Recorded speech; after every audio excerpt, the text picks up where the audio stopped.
My name is Richard. I'm 31 years old, and I work for a cybersecurity company in my city in the United States. If you had asked me a couple of years ago what my biggest daily concern was, I would have said something as mundane as meeting deadlines, detecting vulnerabilities in corporate systems, or drinking enough coffee to survive the hours in front of the screen. I never imagined that my knowledge of the digital world would lead me to witness something that still haunts me like a shadow. My life was always pretty orderly.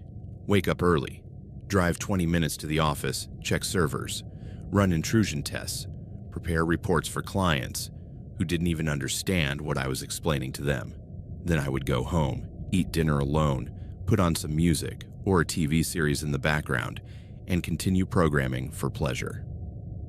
That was my refuge. Logic, code, lines that obey clear rules. Reality outside the monitor was always more chaotic, so I preferred to lose myself in the screen. My coworkers knew me as the guy who never disconnects. I didn't mind the label. It was true. In my spare time, I researched what many avoid: hidden forums, misconfigured servers, private networks where users believe no one is watching them. For me, it was an intellectual challenge, a mixture of curiosity and professional pride. If I could break into a system, then I was fulfilling my role as guardian of the dark side of the internet. The deep web was never a mystery to me. It's not that parallel world, full of myths that many imagine, but a tangle of hidden servers, untraceable links, and users who rely on opacity as a shield. It's not difficult to get in if you know how. The hard part is getting out with your mind intact after seeing what's hidden there. I went in out of curiosity, I admit. I always felt a mixture of repulsion and attraction to the forbidden. I checked forums, underground markets, leaked files. Most were frauds, hoaxes for the naive who believed they were accessing deep secrets. But in that mass of deception, there were sometimes genuine corners hidden away, places you shouldn't see. I clearly remember the night it all began. It was a Tuesday, almost midnight. The office had left me exhausted but unable to sleep. I turned on my personal laptop, made coffee, and connected to my usual client on the Tor network. Aimless surfing was almost a habit, a way to clear my head after hours of coding. That night, however, the feeling was different. I don't know if it was the loneliness of the apartment, the hum of the refrigerator in the kitchen, or the absolute silence of the sleeping city, but something compelled me to follow deeper links, chains that I normally ignored. I went from trivial forums to obscure directories, and from there to servers that demanded impossible to guess passwords. But I had my tricks: reverse engineering, forgotten exploits, carelessness on the part of trusting administrators. At 2 a.m, I found a strange link. The address had no description, just a string of random characters and a rudimentary icon. It could have been anything: a marketplace, a forum, a corrupted file, but I opened it. I didn't think too much about it. That was my habit, to move fast, to explore without caution. The page loaded slowly, as if it were coming from a server that was too far away or too saturated. First, a black background appeared, then a pop-up window with a short message: live stream, limited access. I stood still, staring at that phrase. A stream on the deep web was not unusual. I'd seen broadcasts of hackers showing off their intrusions, of sellers promoting weapons or drugs, even of charlatans pretending to be something bigger than they were. But something about that limited access caught my attention. I entered. The screen filled with digital noise before settling on a blurry image. A small room, lit by a single spotlight hanging from the ceiling. The camera angle was fixed, showing a chair in the center. Around it, bare, damp walls like a basement. There was a smell I couldn't detect, but I imagined it instantly: mold, confinement, rusty metal. I leaned toward the screen. The transmission had no music, no voice, just a thick silence, interrupted occasionally by metallic noises off camera. A chat appeared on the right-hand side.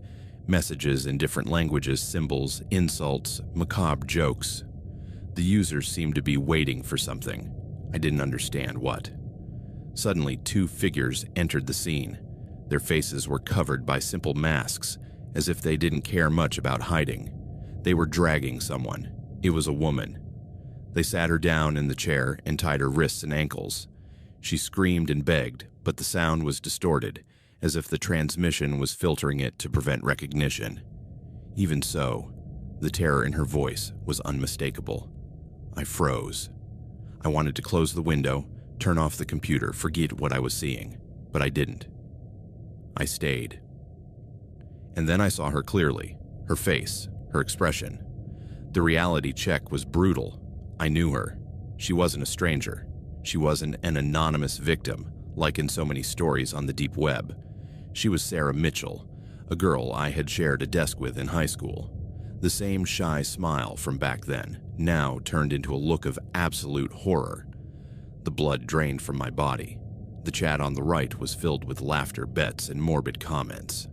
And I, a cybersecurity programmer, an expert in tracking anomalies, found myself frozen in front of the screen, watching as someone who had been part of my adolescence was about to be destroyed live in front of strangers who were celebrating her pain. That was the first night, the beginning of 5 days that marked me forever. I don't know how long I stared at the screen without moving a single muscle. It could have been minutes or an entire hour. Time ceased to have any meaning in that moment. The fixed camera, the white spotlight illuminating the room, the shadows of the masked men moving around Sarah. Everything was so real, so immediate, that the rest of the world disappeared. Sarah. That name kept repeating itself in my head. I remembered her with her blue backpack, sitting 2 rows away from me in history class.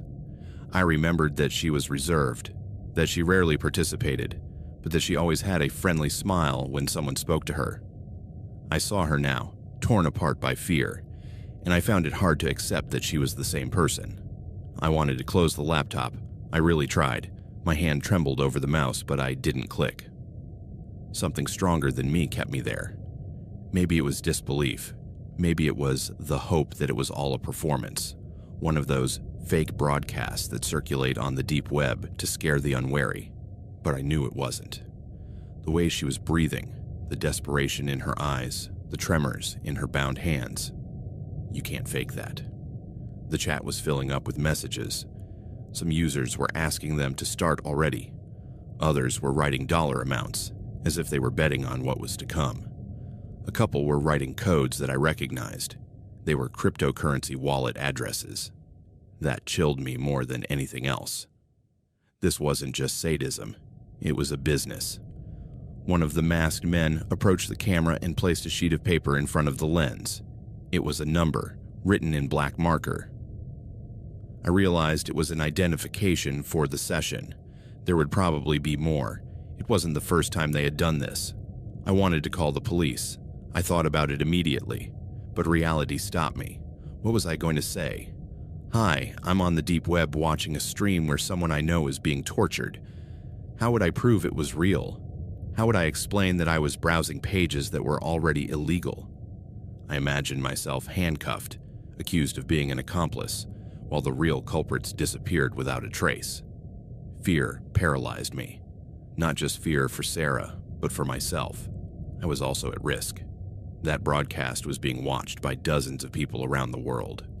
What if they tracked down the viewers? What if they knew who I was, where I lived? The camera showed Sarah's face more closely.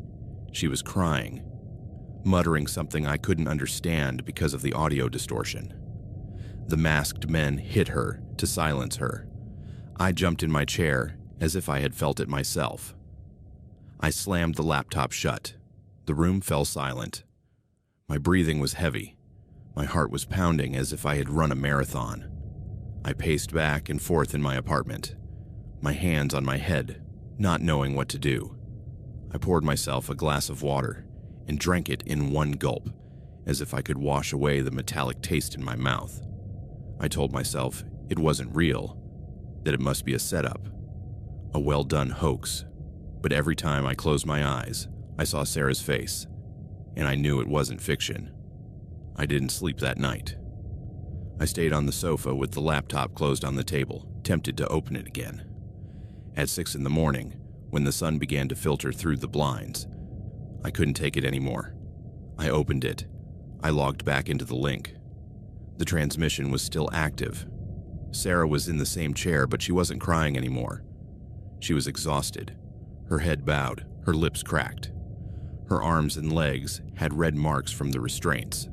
The masked men weren't in the room, but I could hear footsteps. The chat was still moving. Someone wrote that the session would last several days, that the audience could make special requests if they paid enough. I didn't want to read anymore. I closed the chat window, but the image was still there, stuck like a knife in my eyes. I told myself I wouldn't go back in, that I had to cut it off immediately. However, that same night I did it again. It wasn't just morbid curiosity, it was something else. The feeling that, by watching, at least someone close to me was witnessing it, as if my presence through the screen could accompany her, even if only in silence, as if closing the computer would be abandoning her completely in the hands of those monsters. That was the excuse I repeated to myself. The truth is, I was trapped. The second night was worse. The masked men began to torture her in ways I don't want to detail right now. The suffering was real, palpable, inescapable, and I, unable to look away, became part of the audience. Every blow, every scream, every tear from Sarah pierced through the screen and became embedded in my memory. There was no escape. I knew this was only the beginning. The days following that first night became a blur. I don't know how I kept functioning at work. I did my tasks, wrote reports, attended Zoom meetings, but my mind wasn't there. All I wanted was to go home, turn on my laptop, and check if the stream was still active. I hated myself for doing it, but at the same time I felt unable to stop. It wasn't like seeing an accident on the street and looking away. Here there was a link, a shortcut, and behind it a person I knew, who had been part of my life, slowly being stripped of everything. Closing the laptop felt like abandoning her, like being complicit in her silence. I tried to convince myself that maybe I could do something useful. I didn't feel capable of calling the FBI or the local police, but I could try to track down the page. After all, it was my field, cybersecurity. I spent hours analyzing the address, the server, the transmission metadata. The first thing I discovered was that this was not a simple improvised chat room. It was a well-built infrastructure. They used multiple layers of proxies, mirror servers that bounced the signal between different countries, and a sophisticated encryption system. It was clear that there was money behind it. It was not an experiment or a group of amateurs. It was a well-oiled business. The chat confirmed my theory. There were recurring users with names that appeared every night. Some seemed to be VIP customers. Their messages were answered more quickly. Their requests received direct responses. There was an implicit menu, as if everything were organized to extract money from cruelty. It made me nauseous, but I kept reading. I learned that these users financed entire sessions, that what I was seeing with Sarah was not unique. There were more broadcasts, more victims, in parallel, in different rooms, perhaps in different parts of the world. I had only stumbled upon one of them, but mine, the one I had found, had a familiar face. That difference changed everything. It wasn't distant news. It wasn't an anonymous victim. It was the girl who sat behind me in history class, who once asked me to lend her my notes before an exam, who laughed shyly when the teacher made a joke. That connection turned everything into a personal hell. I kept investigating. I tried to sneak into the inner layers of the page, looking for vulnerabilities in the code, any clue as to its location. The little I found left me even more disturbed. IP addresses that seemed fake, mixed with authentic nodes, in what appeared to be a central server somewhere in Eastern Europe. It wasn't definitive, but it was enough to understand that this wasn't local, that it was part of an international network. I wondered if Sarah had been kidnapped at random, or if someone had handed her over. How had she ended up there? What path had led her from the normality of our city to that gloomy room broadcast on the deep web? Every night, I returned to the stream. The captors had a system. They never showed their faces, never revealed details of the environment. The spotlight, the fixed camera, the shadows, nothing else. Everything was designed to keep the victim in the spotlight. On the second day, Sarah still had the strength to scream. On the third, she could barely raise her voice. I watched her deterioration as if it were a personal punishment, as if every hour I spent connected made me more complicit. The worst moment came when one of the masked men approached the camera with a new sheet of paper. This time, it wasn't a session number. It was a handwritten message. It will continue until someone pays enough to decide the ending. I felt a chill run through my body. It was a spectacle of suffering turned into merchandise. Money dictated how long she would live or how long the torture would last. The chat went wild. Some asked for the pain to be prolonged. Others talked about ending it quickly. There were bets, arguments, real-time cryptocurrency transfers. I stared at the screen as if it were a medieval trial, with a bloodthirsty crowd voting on the life of someone I knew. I felt trapped in an impossible dilemma. Part of me wanted to intervene, to pay whatever it took to stop it, even though I didn't have that kind of money. Another part of me screamed to disconnect immediately, to stop feeding that machine, but I did neither. I stayed there, silent like everyone else, and in that silence, I understood something terrifying. I was no longer just a spectator. I was part of them. The third night in front of the screen was the most painful so far. Not because what they were doing to Sarah was more cruel, although it was, but because my mind couldn't stop superimposing the image of the girl I remembered with the one I was seeing now, broken, unrecognizable in her suffering. Sarah Mitchell. Saying her name softly as I watched her was almost impossible. It was as if invoking that identity, that memory of adolescence, made what was happening to her more real. I found myself remembering trivial moments from high school. She always wore her hair in a low ponytail. She used to arrive with her headphones on, listening to music she never shared with anyone. When someone asked her for her homework, she didn't hesitate to lend it to them, even though she would later be scolded for not protecting herself from takers. She was good, too good. I wasn't her close friend, but I knew her well enough to have shared a couple of conversations in the hallways. I remember one afternoon, shortly before we graduated, when I walked her to the bus stop. We talked about trivial things, but I was surprised when she laughed at one of my jokes. She had a brief, restrained laugh, as if she were apologizing for showing too much emotion. That laugh, which I found endearing at the time, now cut through me like a knife. As she sat tied to the chair, her face swollen and her lips split, there was no trace of the 17-year-old girl who had laughed shyly at the bus stop. And yet, it was her. That certainty destroyed me. The chat was especially active that night. The spectators made requests, demanding proof that she was still alive. One of the masked men, as if to please the audience, brought a portable monitor and connected it to her arm. The screen showed her vital signs: elevated heart rate, irregular blood pressure. That calmed the users. Now they had a marker to observe how her body was holding up. I felt nauseous. How could it be that dozens, maybe hundreds of people were there watching this as entertainment while I couldn't look away? I got up several times, walked around the apartment, poured myself coffee, but I kept coming back to sit in front of the laptop like an addict. Helplessness turned into guilt. What if I was the only spectator who knew her personally? What if no one else could recognize her? Maybe I was the only one who could try to save her. But every attempt to reason with the idea of going to the authorities crashed against reality. I had no solid evidence that didn't incriminate myself, and what I saw was so hidden that even if I reported it, they probably wouldn't find anything. Meanwhile, Sarah resisted. Her eyes would open from time to time and stare straight ahead. Never at the camera, never at me, but I clung to the idea that somehow I was there with her. an absurd lie that served to justify my not leaving. At one point, one of the masked men forced her to speak. He brought the microphone to her lips and she whispered a name. I couldn't quite make it out because the audio was still distorted, but it wasn't mine.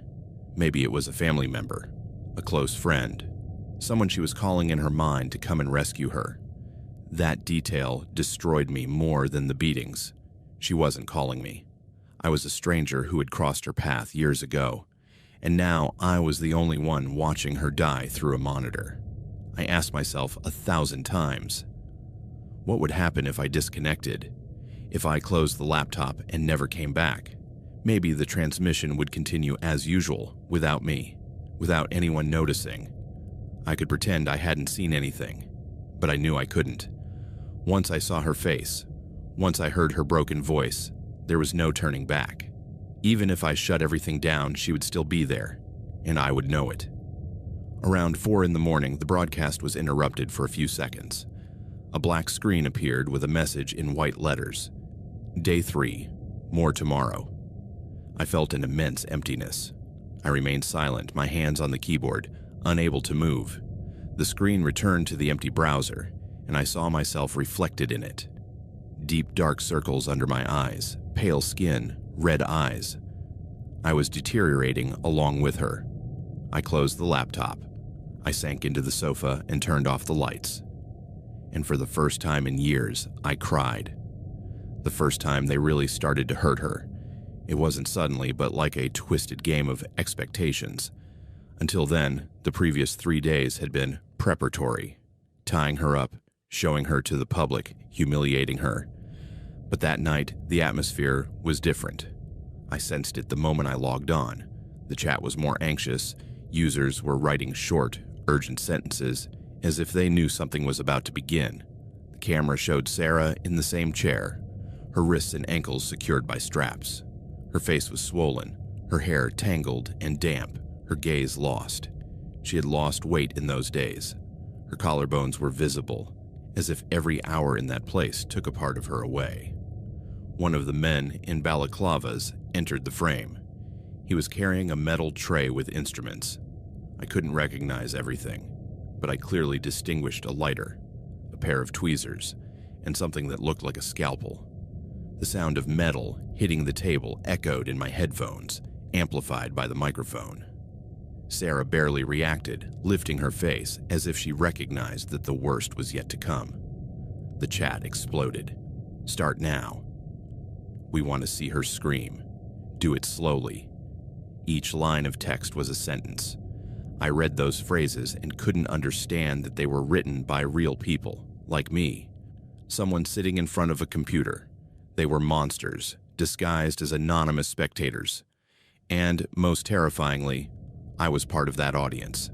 The man approached her and forced her to raise her right hand. With a sudden movement, he grabbed her finger with the tongs and held it in front of the camera for a few seconds. Sarah gasped, trying to break free, but the straps were too strong. Then, without haste, he lit the lighter. The click of the gas, followed by the flame, filled the screen. He slowly brought it closer to Sarah's fingernail. She screamed, a sharp, heart-wrenching scream that pierced my headphones and froze my blood. I put my hands over my mouth. I had mentally prepared myself to see something terrible, but nothing had warned me of the brutality of real pain, amplified in real time, with someone I knew. I couldn't smell the burning plastic mixed with flesh, but my mind immediately invented it. It turned my stomach. Sarah was crying, screaming her name perhaps, calling for her mother, perhaps for God, I don't know, as the flame blackened the skin on her finger.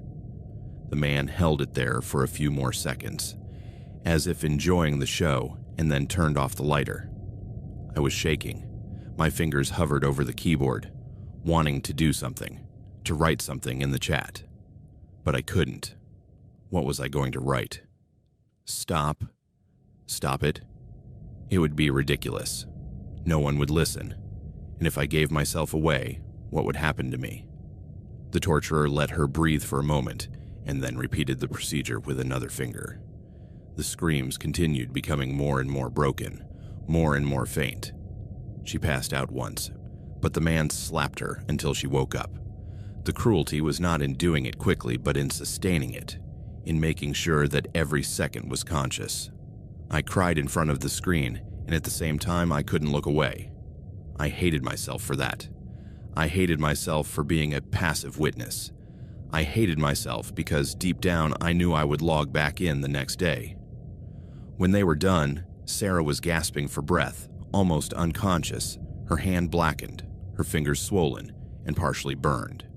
The torturer leaned toward the camera, as if smiling behind his balaclava, and wrote on a small blackboard, "Day 1 complete, more tomorrow." The stream cut off. I remained in my chair, headphones on, my face drenched in tears.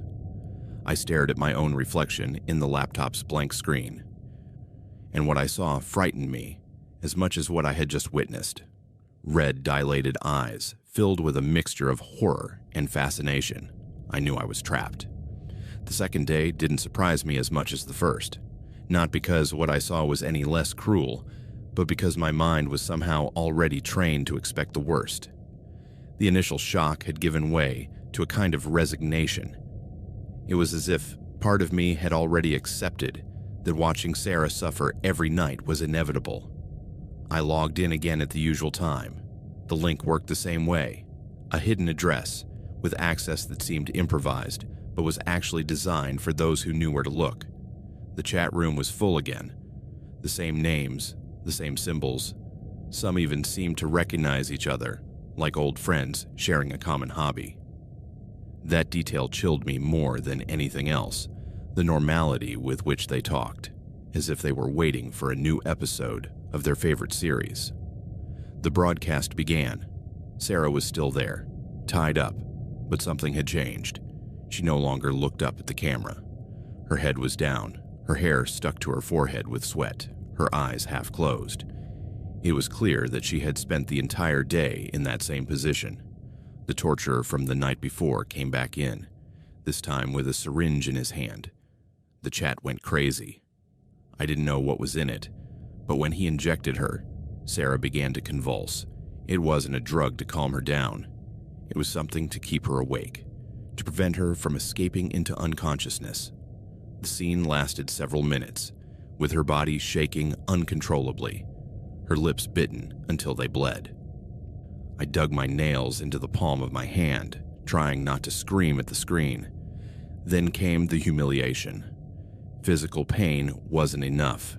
They wanted to break her mentally. They made her repeat phrases in front of the camera, forcing her to beg, to apologize to strangers who laughed in the chat.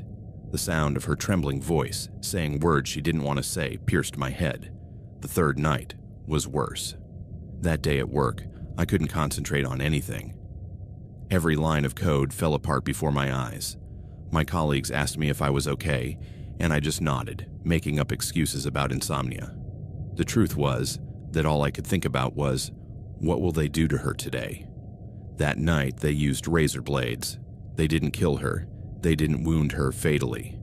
They were precise, superficial cuts, calculated to bleed but not to end her life. Every time the blade ran across her skin, I clenched my teeth hoping it would stop, but the men knew exactly how far they could go, and the chat celebrated, asking for more, as if they were betting on a game. By the fourth day, Sarah was barely reacting. Her body was covered in bruises, cuts, and burns. Every breath was an effort, and yet they continued, as if the goal was not only to kill her, but to erase her little by little, to strip her of all dignity until she became an object. I wasn't sleeping anymore. I spent the day working on autopilot, eating just enough to keep from fainting, and then I waited for nightfall with a knot in my stomach. I didn't want to log on, but I did. I couldn't bear the thought of her dying alone, of no one who had known her being with her in her last days. It was absurd, I know, but I clung to that justification like a lifeline. Guilt grew inside me like poison. Every time I heard her screams, I felt like a piece of my soul was being torn away. But at the same time, something kept me in front of the screen, unable to look away. It was like an addiction, as if the horror had become my only link to reality. On the fifth day, the atmosphere in the broadcast was different. Users were talking less. There wasn't as much euphoria in the chat. It was as if everyone knew what was going to happen. The camera showed Sarah weaker than ever. She could barely keep her eyes open. Her skin was pale, her lips dry and cracked. Every movement was difficult, as if she were dragging tons of weight. That day, they didn't use fire or blades. They placed her in front of a makeshift monitor with cables connected to her body. They showed her heart rate on the screen as if it were a sporting event, and then they began to bleed her, slowly, deliberately. They wanted us all to see her life draining away minute by minute. I banged on the table in desperation. I wanted to close the laptop, break it, run away. But I didn't. I couldn't. I stood there, watching, my heart racing, my hands frozen, my eyes fixed on that line slowly descending. Every drop of blood that fell was 1 second less of life for her, and I was there, a helpless witness. When that 5th night ended, I was no longer the same person. During those 5 days, my life ceased to belong to me. It wasn't me who decided when to sleep, when to eat, or even when to think. Everything was conditioned by that broadcast, by the fear of what I would see, by the anticipation of each night, by the memory of each scream that continued to echo in my head long after I'd closed the laptop. At work, my colleagues started looking at me strangely. I would fall asleep in front of the screen. My hands would shake, and I would respond clumsily to the simplest questions. More than once, I locked myself in the bathroom, pressing my forehead against the cold mirror, trying to breathe as if I were about to faint. I dreamed about her. Not Sarah from high school, but Sarah from the broadcast. Tied up, bleeding, screaming. In my nightmares, I was in the room with her. I couldn't move. I couldn't scream. I was just an invisible presence, watching her being torn apart, just like in real life. I would wake up drenched in sweat, my heart pounding as if I had run for miles. I started to get paranoid. Walking home from work, every shadow seemed suspicious. If I heard footsteps behind me, I would turn around with my stomach in knots. In my head, I had started to construct an idea that was impossible to erase. What if they knew I was watching? What if they could track my address, find me, make me the next show? The worst moment came one morning when I opened my email and found an anonymous message.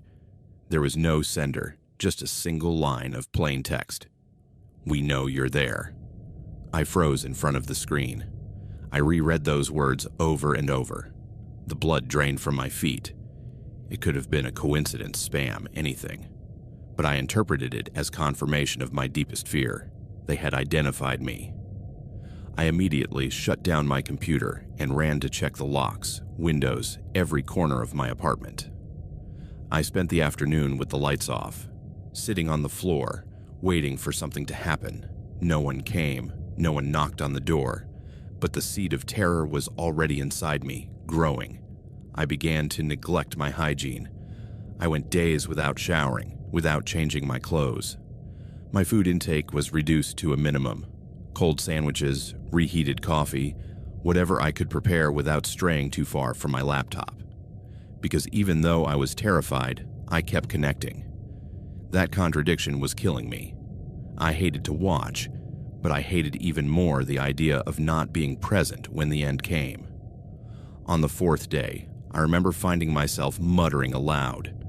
I hadn't realized it until I heard myself. I was repeating, "I'm sorry, I'm sorry, I'm sorry," over and over, as if I were talking to Sarah through the monitor, as if my apologies could pass through the glass and reach her.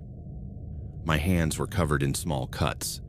I don't know when I started doing it, but every time I saw her suffer, I would dig my nails into my palms or scrape my skin against the metal edge of the desk. It was a clumsy attempt to share the pain, to not feel so passive. A useless gesture, but it made me feel less complicit. The walls of my apartment began to close in on me. There were nights when, after the broadcast ended, I would turn off all the lights and lie motionless, convinced that someone was watching me from outside, through the window. The slightest creak of the wood, the sound of a car passing in the street made me jump out of my seat. I had become a living ghost.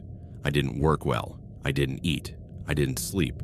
I only existed between broadcasts, dragging myself from one day to the next, waiting for the next episode of a nightmare I had imposed on myself. And worst of all, I couldn't talk to anyone. Who was I going to tell? How could I explain to a friend or boss that I was connected to a deep web stream where a girl I knew was being tortured? No one would understand, and if they did, they would destroy me with reports, investigations, accusations. So I kept quiet. I locked myself in my world of guilt and paranoia, letting the darkness devour me. When the fourth night's broadcast began, I knew something was different. It wasn't just the men's preparation or the strange silence in the chat. It was Sarah. I barely recognized her. Her body seemed to shrink in the chair, as if she had lost all the strength to hold herself up. Her eyes were half open, but there was nothing behind them. The sparkle I once saw in her pupils, the one I remembered from her shy laughter in high school, was completely gone. I froze. It was like looking at a corpse that was still breathing. The men entered. Two this time, not one. They brought a table with several objects on it, some covered with dark cloths. The chat exploded with messages. Some asked for electricity, others for fire, others simply wrote, "Break everything." The cruelty of the audience was infinite. One of them took out a makeshift device, a battery connected to wires that ended in metal clamps. They didn't need to explain anything. He approached Sarah and placed the ends on the side of her neck. She reacted instantly with a violent spasm that shook the entire chair. A hoarse scream, more animal than human, flooded my headphones. The current was repeated over and over with brief pauses so she wouldn't pass out. Each shock was met with laughter and emojis in the chat, as if it were a comedy show. I clenched my teeth so hard I thought they would break. I couldn't take it anymore. I got up from my chair, walked in circles, hit my forehead with my hands, trying to resist the urge to shut down the computer. But I knew I wouldn't. I couldn't. Because closing it would mean abandoning her, and even though I couldn't help her, I felt that my presence was the only thing she had left. When the electric session ended, they let her fall forward, hanging from the straps that held her in place. Her lips were bleeding, her eyes were lost in an invisible point. She was barely breathing. The second man took an object out of the cloth. It was a long kitchen knife, shiny in the light. He didn't stab her. He didn't kill her. He used it as if he were carving. Superficial cuts on her arms, legs, abdomen, delicate, meticulous, like a butcher testing the blade. Blood began to flow in thin streams, falling to the floor and staining her already dirty clothes. I cried silently in front of the screen, not out of fear or disgust, but out of rage. An infinite rage against them, against the audience, against myself. I wanted to rip out the cables, call the police, scream out the window. But I did nothing. I just stood there, repeating in my head, "I'm sorry, I'm sorry, I'm sorry." When they finished, Sarah barely reacted. Her lips moved, as if trying to form words, but no sound came out. The torturer brought the camera close to her face. The lens captured every detail. The tears mixed with blood, the lost gaze, the split lips. At that moment, I swore her eyes were fixed on the camera, on me. I felt a chill run through my entire body. Could she see me? Did she know I was there?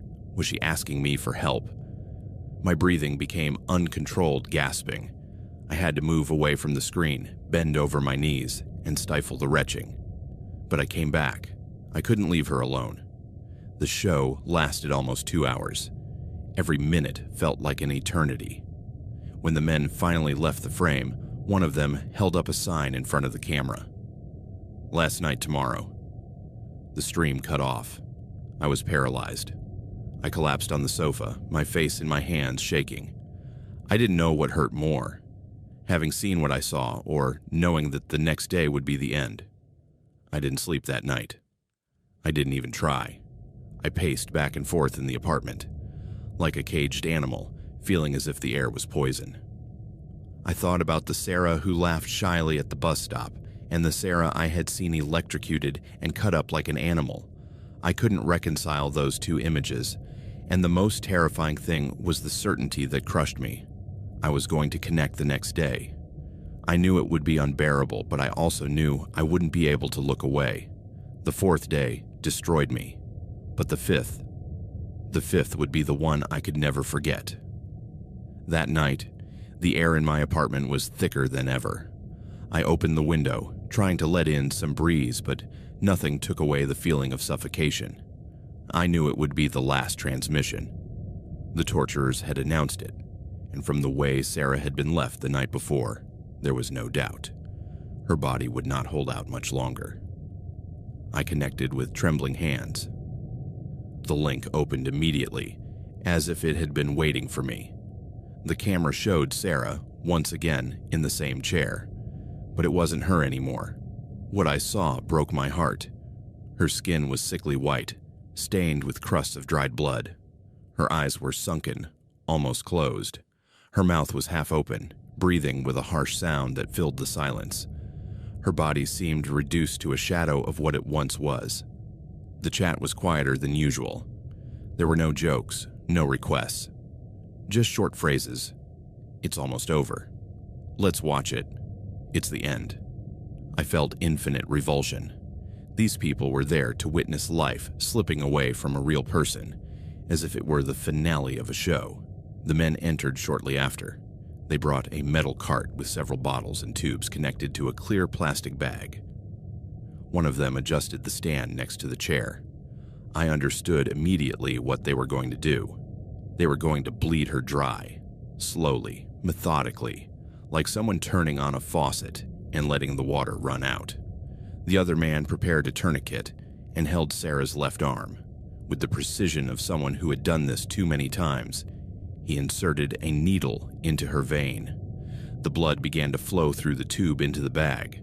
I was petrified. It wasn't a brutal cut. It wasn't an outburst of violence. It was calculated, cold, almost medical. And that coldness was the most chilling thing of all. A makeshift monitor appeared again on the secondary screen. It showed her vital signs: heart rate, blood pressure, pulse. The numbers began to drop slowly, in sync with the red liquid filling the bag. Sarah barely reacted. Her eyelids trembled. Her dry lips moved from time to time, but no sound came out. A single tear rolled down her cheek, and that image tore me apart more than any scream. It was the last spark of humanity in a body that was fading away. I couldn't breathe. I screamed at the screen, pounding the desk with my fists until it hurt. "Stop, please, stop." But my voice was lost in the void. No one heard me. No one would ever hear me. The minutes felt like an eternity. The monitor showed her heart rate slowly dropping, from 80 to 70, from 70 to 60. Each number was a nail in my chest. I counted them, as if I could stop the decline with my desperation. At 50, her head tilted to one side.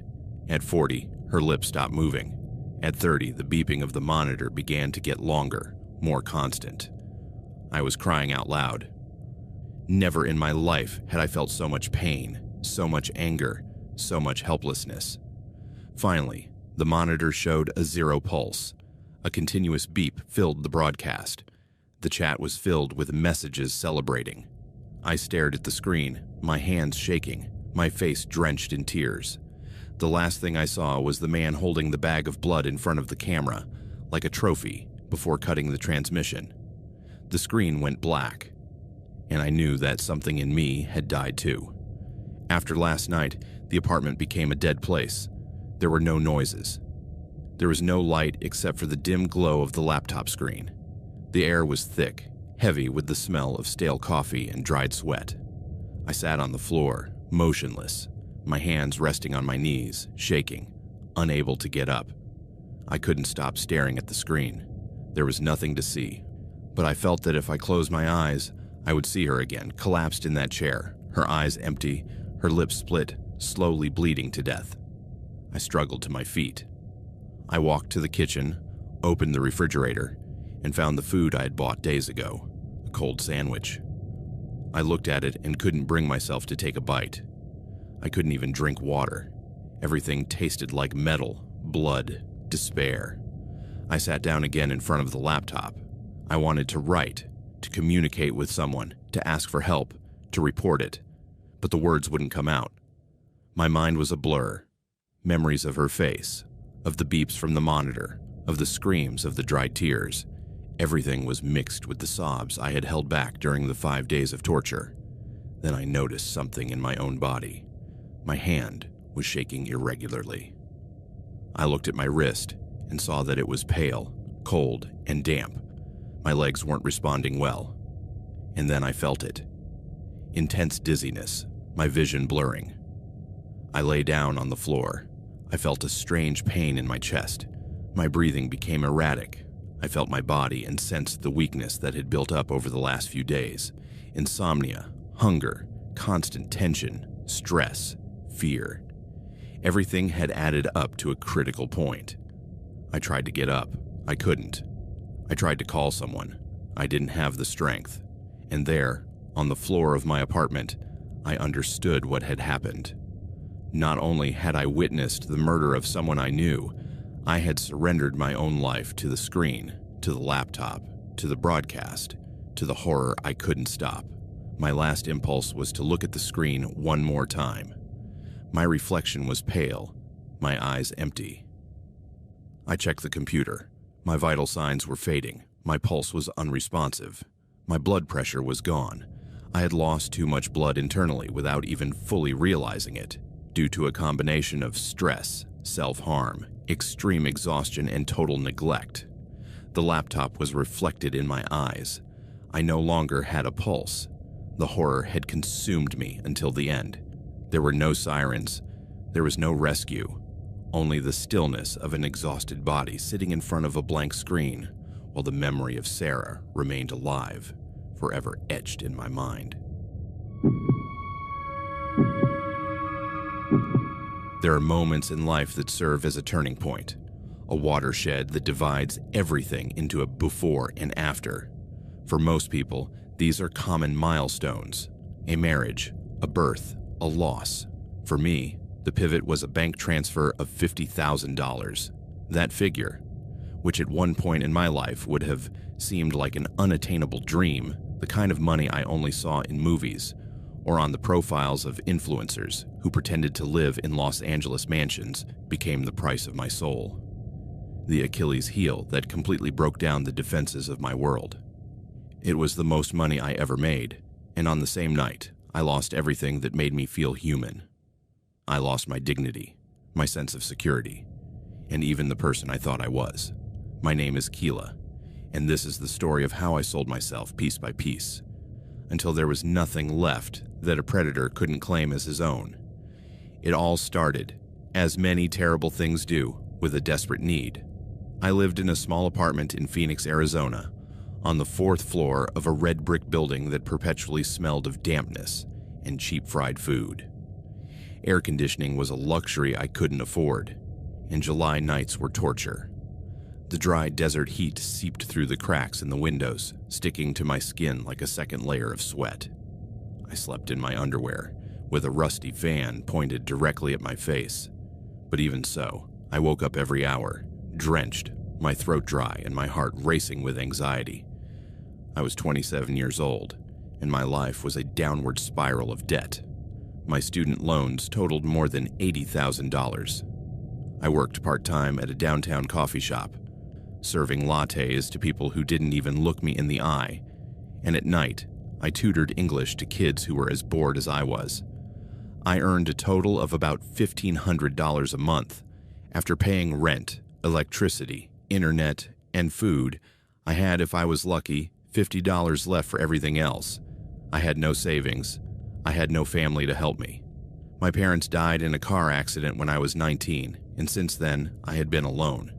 The idea of getting ahead, of having something more than debts and overdue bills, felt like a distant fantasy, like believing in fairies or happy endings. It was on one of those nights, lying on the cold tile floor because the bed was too hot, surfing the darkest corners of the internet out of boredom and desperation, that I stumbled upon a mention in an anonymous forum. It was a thread titled, "How to Make Money Fast Without Leaving Home." Most of the responses were scams, sell your photos on OnlyFans, take surveys, invest in crypto. But one of the comments, written by a user named ShadowWalker8, said, "If you really need money and don't mind crossing lines, look for Cerberus Gate. It's deep web. They pay in BTC. Total anonymity. But it's not for the faint of heart." Total anonymity. Those two words were the bait that hooked me. In my mind, I rationalized it right away. It would be like any other webcam model, only in a more private, more exclusive place. A place where I could earn in one night what I earned in a month serving coffee. There would be no physical contact. Just a camera, a light, and my body. And my body. Well, my body was the only thing I had left that was worth anything. Accessing the deep web wasn't as difficult as I thought it would be. I downloaded Tor, a browser that promised to encrypt my traffic and hide my IP. I installed a premium VPN that swore to protect my identity 100%. I followed tutorials on YouTube, browsed cryptography forums, and finally found an onion link that said Cerberus's Gate. Clicking on it was like crossing a threshold. The page was surprisingly minimalist. A black background, a text box for a username and password, and the caption in thin white letters. "Whatever you desire has a price. We guarantee payment." There were no ads. There were no logos. Just that phrase, which seemed straight out of a Greek tragedy. I created a profile. I would call myself Lilith, a name that seemed mysterious and powerful enough. I wasn't Keela, the scared girl with debts and permanent dark circles under her eyes. Lilith was someone else. Lilith could be fearless, uninhibited, in control of her sexuality. I bought a cheap webcam on Amazon, a Logitech C270, and a sequined mask at a costume shop downtown. It was my psychological shield, my way of telling myself that the person on that screen wasn't Keela, but Lilith. Keela was the girl who cried in the shower. Lilith could separate her body from her mind. The first night was awkward. The transmission was grainy. The light in my room was poor. Just a desk lamp with a yellowish bulb, and the microphone picked up every creak in the floor. There were barely a dozen viewers, identified only by strings of numbers and letters. The comments appeared in a side chat, cold and depersonalized. User 7A3F, show me more. Crack in the free one. Turn around. Silent watcher. Are you real or an actress? I did it. My movements were mechanical, my smile forced behind the mask. But then, the first offering, as they called donations, appeared.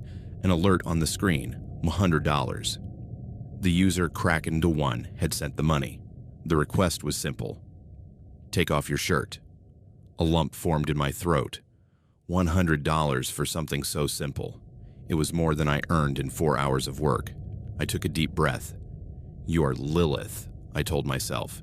Keela needs this money. And I took it off. The feeling was strange. A mixture of acute shame and a perverse economic triumph. I felt the cold air on my breast, the invisible gaze of strangers burning my skin. But I also felt the first flash of power. I control this. I decide how much to show. That night, I made $300. When I left the site and saw the balance in my account managed through a Bitcoin wallet, that the site automatically converted to dollars, the shame dissipated, replaced by a tingle of power. I had found a way out. The weeks turned into a toxic cycle. I slept during the day, streamed at night. My anonymity became my sanctuary. Cerberus's Gate was a well-oiled machine. The money came quickly, in exchange for increasingly intimate, increasingly degrading acts.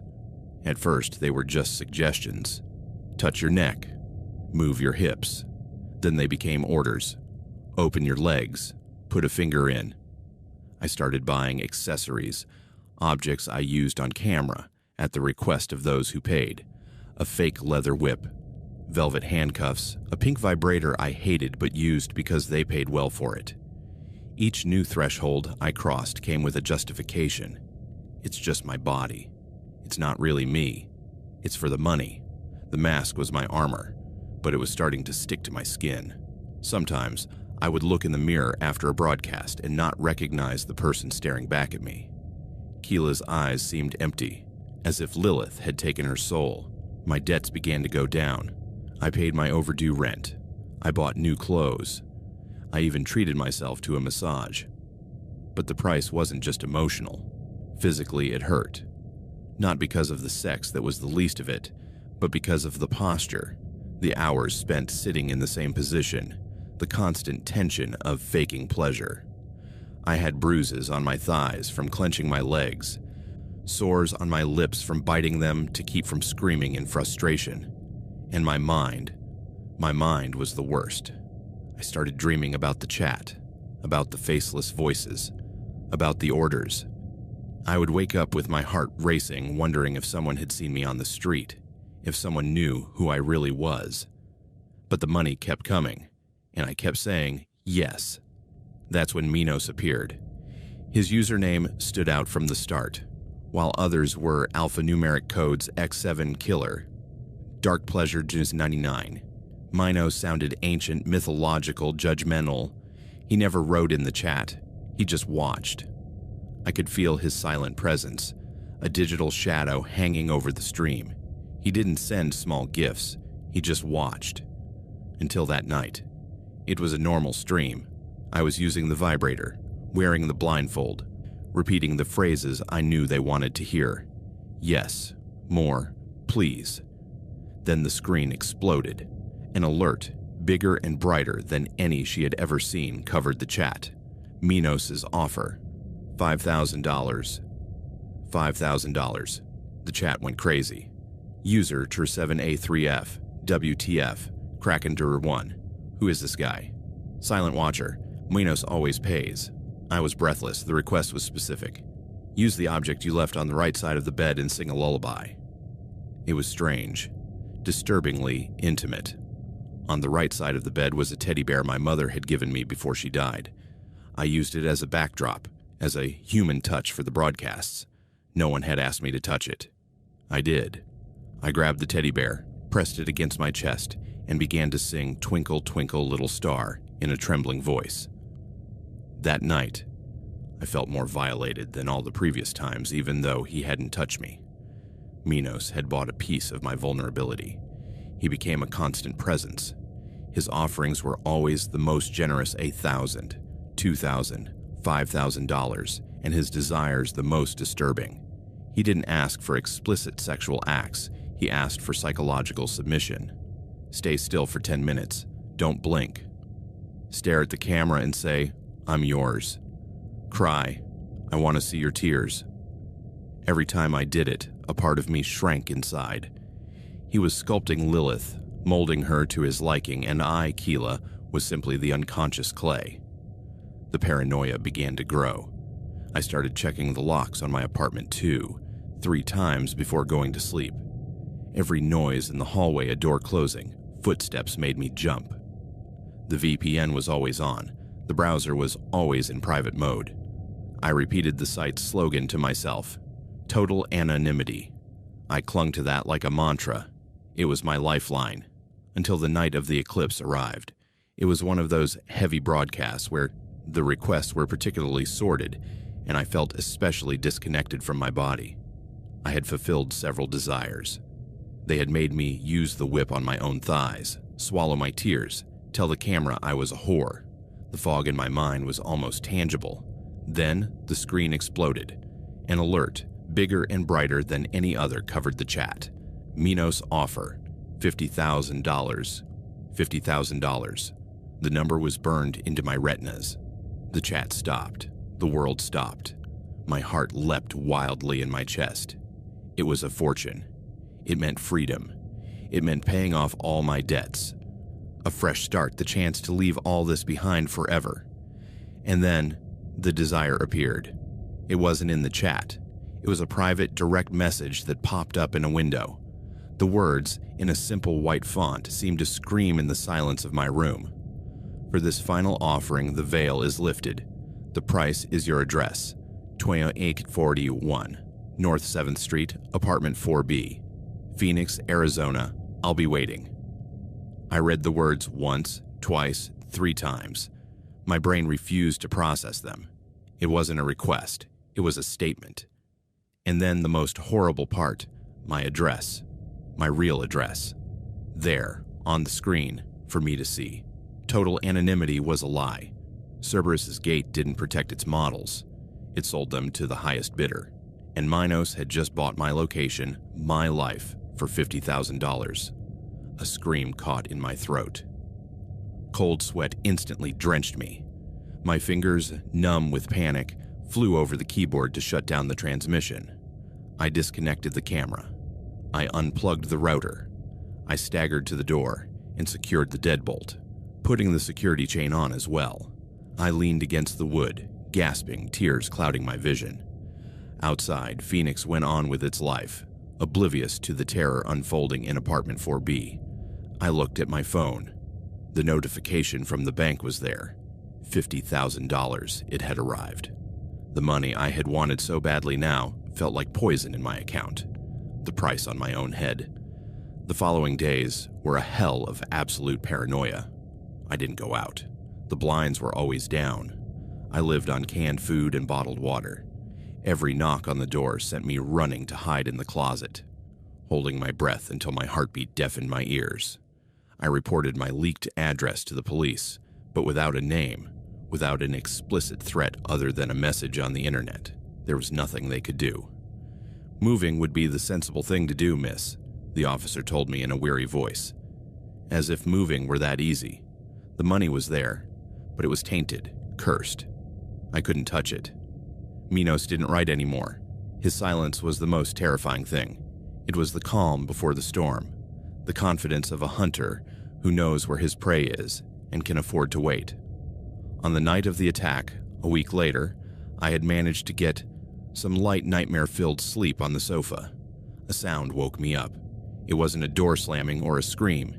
It was a click, soft, metallic, the sound of my door lock being carefully manipulated. I sat up with a start, my heart racing. Before I could scream, before I could move, the door opened effortlessly.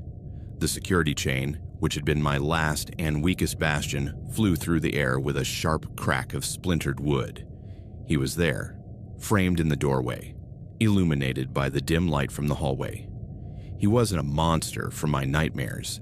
He was a man, of average height with an ordinary build. He wore a well-cut black suit and tight-fitting leather gloves.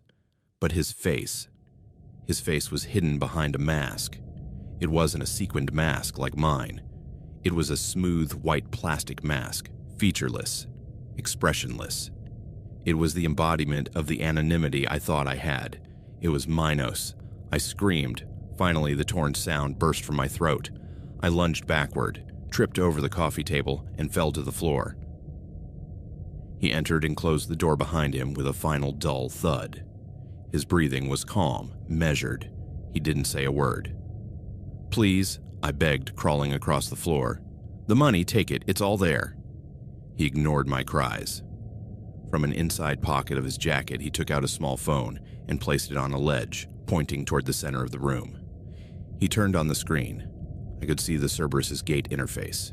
He was broadcasting, live, to his select audience. Horror paralyzed me. This wasn't just a violation. It was a public execution. He approached me. I kicked, punched, scratched. But it was like fighting a statue. His leather-clad hands were relentlessly strong. He grabbed my arms and lifted me as if I weighed nothing, throwing me onto the sofa. The scent of his woody, expensive perfume mingled with that of my own fear. "No," I cried, my voice breaking. "Please, no." The white mask leaned over me. I couldn't see his eyes, but I could feel his cold, appraising gaze piercing through me. With an expert movement, he pinned my hands above my head with one of his.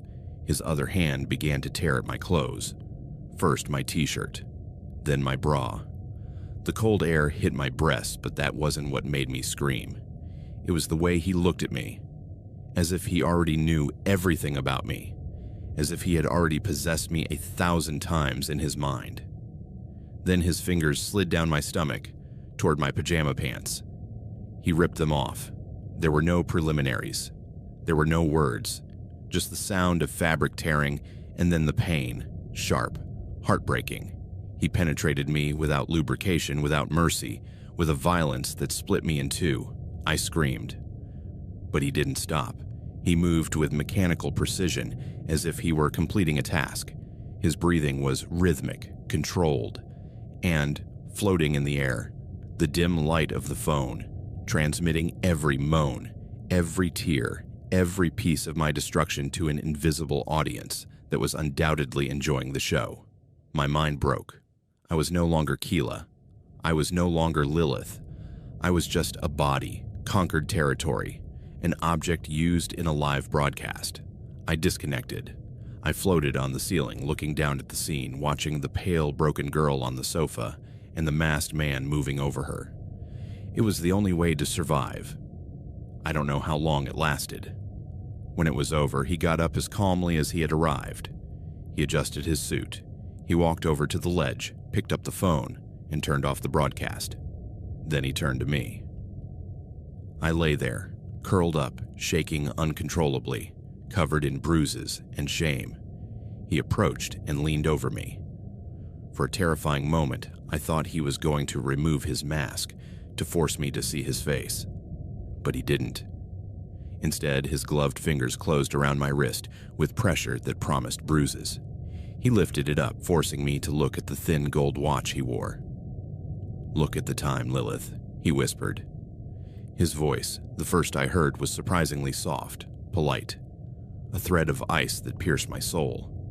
"It's 3:79 a.m. on the day you sold your address for $50,000. Never forget that." Then he let go of my wrist. He turned and walked out the broken door, leaving me alone with the echo of his words and the unfathomable emptiness that now dwelled inside me. The morning sun illuminated the destruction, the broken door, my torn clothes, and me, still on the couch, unable to move. The $50,000 transfer was still in my account, the biggest payday of my life. The police came, took statements, did their job, but I was just another case. I couldn't give them a description, just a white mask and a soft voice. What came next was almost worse. Recordings of the broadcast, edited and amplified, began circulating in the darkest corners of the web. People were fascinated by that video. They loved to see my suffering. My rape became a spectacle, a digital fetish. I received messages, emails. Some were expressions of unhealthy sympathy. "Poor thing, you must be traumatized." Others were expressions of open enjoyment. "I wish I could have been there." "Would you sell your address again?" I had become Lilith, the $50,000 girl. My nightmare had a price tag and a growing audience. I couldn't stay. I sold that house, all the devices I used there, the computer, the webcam, the cell phone, everything that reminded me of that.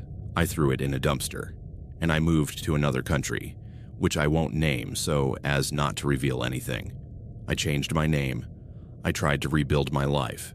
But some nights when the silence is too deep, I wake up with a start thinking I hear a click in the lock, and I instinctively look at my wrist, remembering the pressure of those leather gloves and the soft voice that condemned me to remember forever the price of my own dignity. I made a fortune in one night, and I lost everything. And the worst part is knowing that somewhere there's a man with a white mask and a gold watch who knows he possessed me and is probably looking for his next Lilith.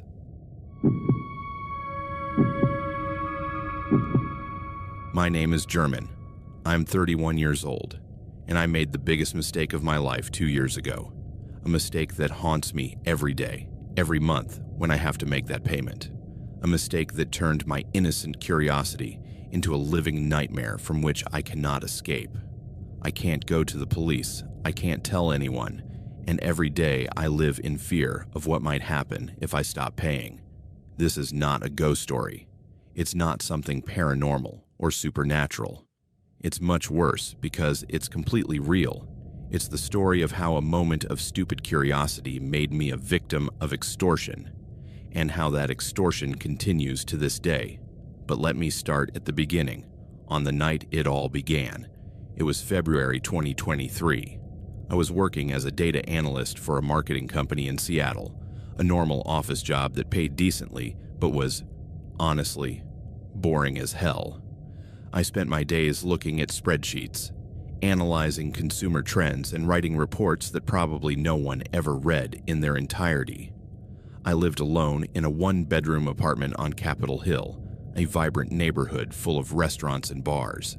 I had a few friends, went out occasionally on the weekends, but was generally a solitary person. I spent most of my evenings at home, watching Netflix, playing video games, aimlessly surfing the internet. I had always been a tech guy, not a hacker or anything close to that, but I understood computers better than the average person. I knew the basics about VPNs, encryption, online privacy. I was the kind of person family members called when they had problems with their computers. The deep web had always fascinated me in an abstract way.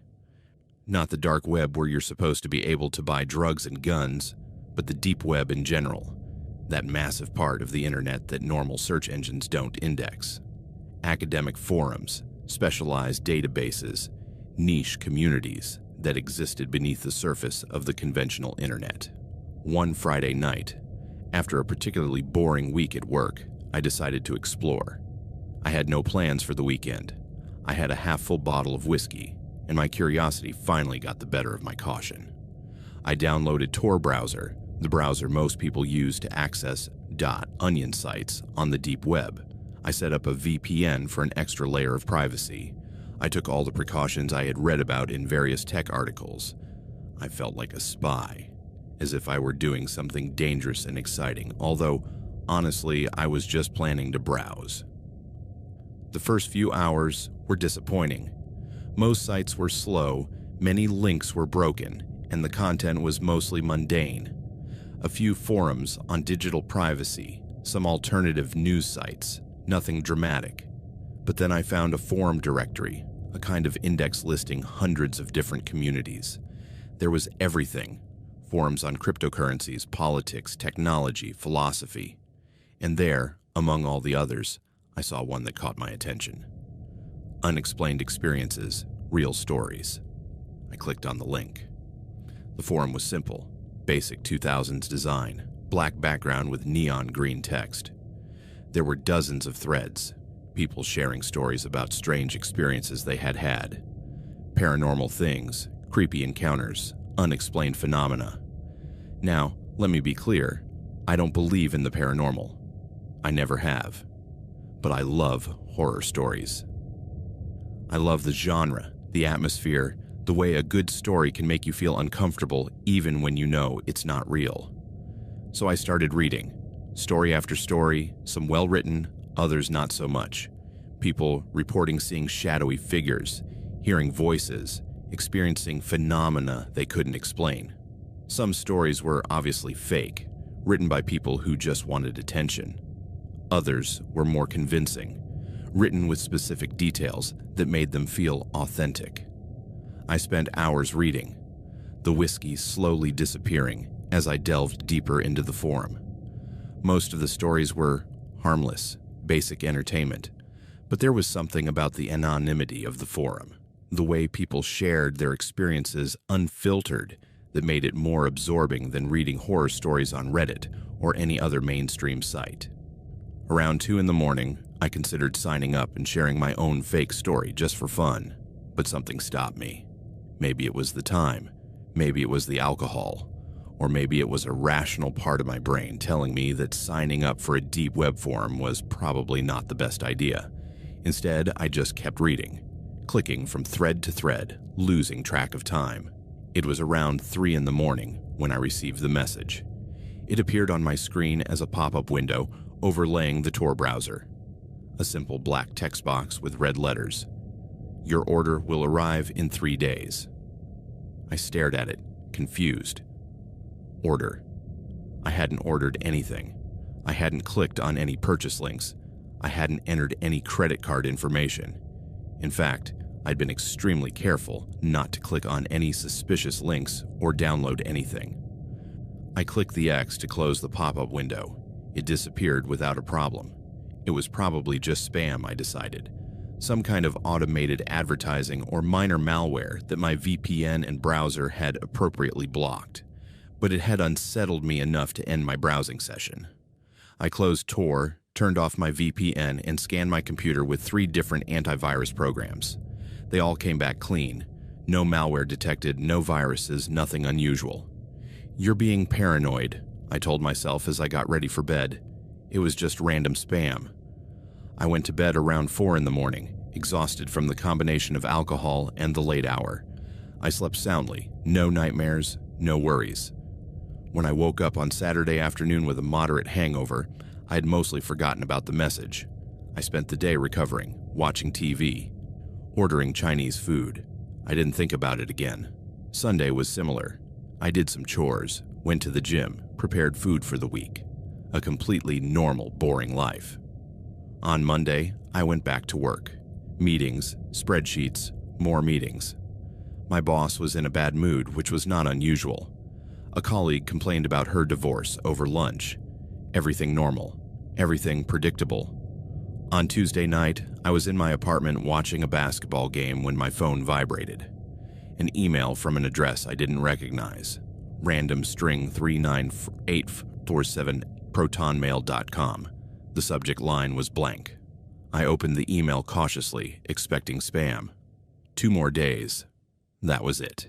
Just 3 words. 2 more days. A chill ran down my spine. I remembered the pop-up message from Friday night. "Your order will arrive in 3 days." This couldn't be a coincidence. But how? How did they have my email address? I had used Tor. I had used a VPN. I hadn't registered on any site. I hadn't entered any personal information. Unless there was some exploit I didn't know about, some vulnerability in my setup. Or maybe I had clicked on something without realizing it, downloaded something malicious. I checked my computer again. Nothing. Everything was clean. I checked my email. The ProtonMail address revealed nothing. ProtonMail is an encrypted email service, popular with people who value privacy, or with people who want to remain anonymous for less legitimate reasons. I thought about replying to the email, demanding to know who this person was and what they wanted. But something stopped me. Replying would confirm that I had read the message, that I was paying attention. Maybe it was better to ignore it, treat it like the spam it probably was, so I deleted the email and tried to forget about it. But that night, I had trouble sleeping. I kept thinking about those messages. "Your order will arrive in 3 days. 2 more days. Order of what? What the hell was supposedly on its way to me? Wednesday passed in a fog of anxiety. I couldn't concentrate on work. I kept checking my phone, waiting for another message. None came. That night, I seriously considered reporting it to someone. But who? The police? And tell them what, exactly? "Officer, I received 2 vague messages after browsing the deep web." They would laugh at me. On Thursday morning, I woke up to another email. Tomorrow. 1 word. My heart was racing. Tomorrow. Whatever it was, it would apparently arrive tomorrow. Friday. 3 days after the original message, exactly as it had said. I spent Thursday in a state of controlled panic. Every notification from my phone made me jump. Every unexpected sound in my apartment put me on high alert. I kept all my doors and windows closed, the curtains drawn. I was being ridiculous, I knew. It was probably nothing. Probably just some internet troll trying to scare random strangers. But I couldn't shake the feeling of imminent danger. That night, I barely slept. I lay awake staring at the ceiling, listening to every creak in the building, every distant voice in the hallway. Waiting for something. Friday arrived. I forced myself to go to work, though I didn't get anything productive done. I spent the day in an anxious daze, checking my phone every few minutes. I got home around 6 in the evening, my stomach in knots. I climbed the stairs to my second-floor apartment, my hands shaking slightly as I searched for my keys. and then I saw it. In front of my door, placed carefully in the center of the welcome mat, was a box. A simple cardboard box, about the size of a shoebox, sealed with brown packing tape. There was no shipping label, no postage stamp, no indication of where it came from or how it got there. Just a simple, brown, unmarked box. I stood in the hallway, staring at it. My apartment was on the second floor of a 4-story building. There was a locked front door on the street, although residents often left it unlocked during the day. Anyone could have walked in and left the box. I looked around the hallway. Empty. I listened for sounds from my neighbors. Nothing unusual. Mrs. Chen, at the end of the hall, had her TV on. The college students next door had music playing softly. Everything normal. I took out my phone and snapped a photo of the box. I don't know why. Documentation, I guess. Evidence of something. Then, with trembling hands, I picked it up. It was light, almost weightless. Something moved inside when I tilted it, a soft sliding sound. I opened my door, went into my apartment, locked it behind me.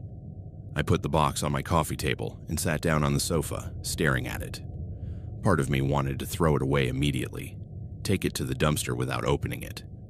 But a bigger part, the curious and stupid part that had gotten me into this in the first place, needed to know what was inside. I went to the kitchen and grabbed a knife. I returned to the couch and carefully cut the packing tape. I opened the flaps of the box. Inside, wrapped in black tissue paper, was a cell phone. A cheap phone, one of those cheap prepaid ones you can buy at any convenience store. It was old, probably several years old, with a small screen and a physical keypad. I took it out of the box and held it in my hand. It was turned off. I searched the box for anything else.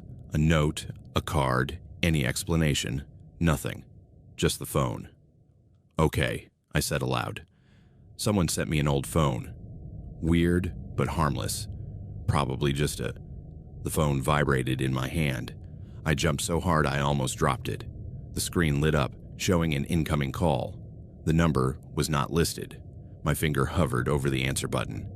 Every instinct told me not to answer, to turn off the phone, to throw it away, to get it out of my apartment immediately. But I couldn't. I needed to know. I pressed answer and lifted the phone to my ear. Hello? My voice sounded strange, tense. A voice answered.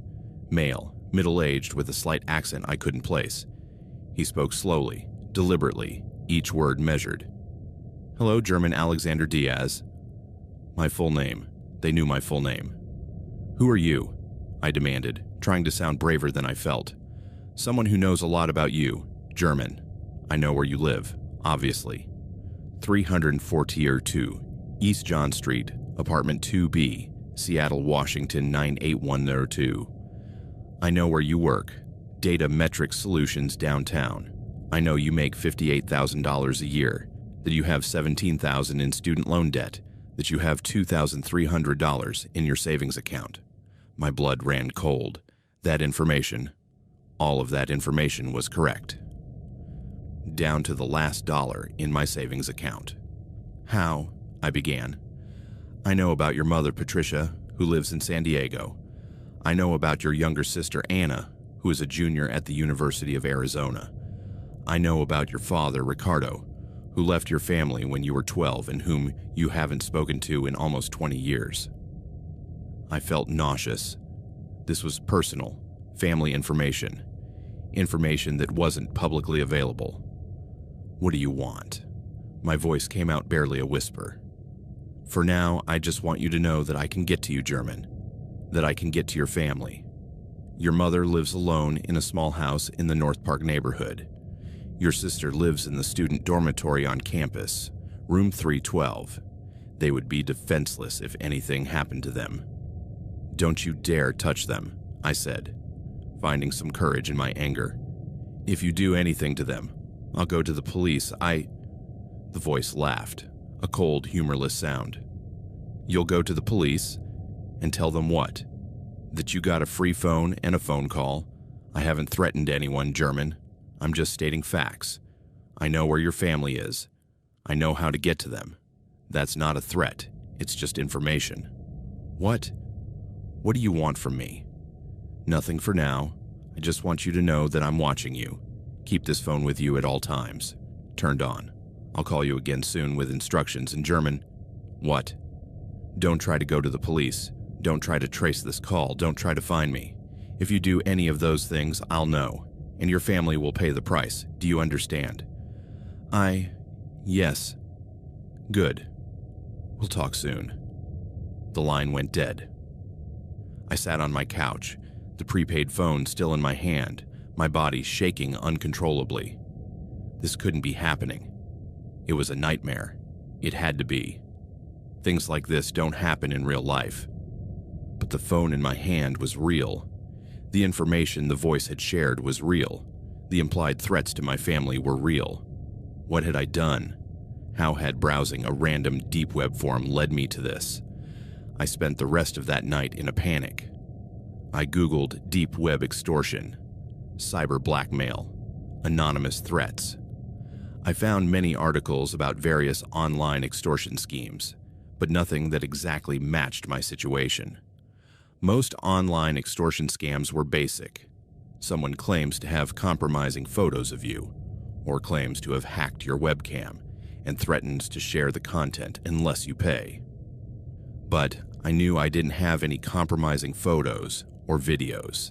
I didn't use my webcam. I hadn't done anything that could be used against me in that way. This was different. This was someone who actually had my personal information, detailed information about my family. This was someone who had physically tracked down my apartment to leave a phone. This wasn't just some random hacker sending out mass threatening emails. This was targeted, personal, terrifying. I considered calling the police anyway, picking up the phone and reporting it, but the words from the voice echoed in my head. Don't try to go to the police. Your family will pay the price. What if they were watching? What if they really could tell if I called the police? I didn't know how sophisticated whoever it was, what capabilities they had. For all I knew, they could be monitoring my phone, my computer, my apartment. I called my mother, trying to sound casual. Mom, hi, just wanted to see how you were doing. German, honey, what a surprise. I'm fine. Everything okay with you? You don't usually call during the week. Yeah, everything's fine, just, have you noticed anything strange lately? Anyone loitering around the house? Any unfamiliar cars on the street? Strange. No, nothing. Why? Should I be worried about something? No, just, there's been a lot of news about burglaries lately. I just wanted to make sure you're being careful, keeping the doors locked. I always do, honey. But I appreciate your concern. Are you sure everything's okay? You sound tense. I'm fine, Mom. Just a long week at work. Well, don't work too hard. And call your sister once in a while, okay? She'd love to hear from you. After hanging up, I called Anna. Hey, big brother, she answered, sounding cheerful. What's up? Nothing. Just wanted to see how school's going. School's school. Lots of homework. Not enough sleep. The usual. Did you really just call to check on my academic life?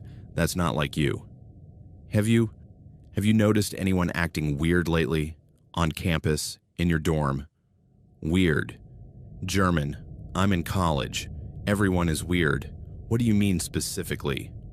I don't know. Just be careful, okay? Keep your door locked. Don't walk alone late at night. Okay, Dad, she teased. I'm always careful. What's going on? Why are you suddenly in overprotective mode? Nothing's going on. Just worrying about my little sister.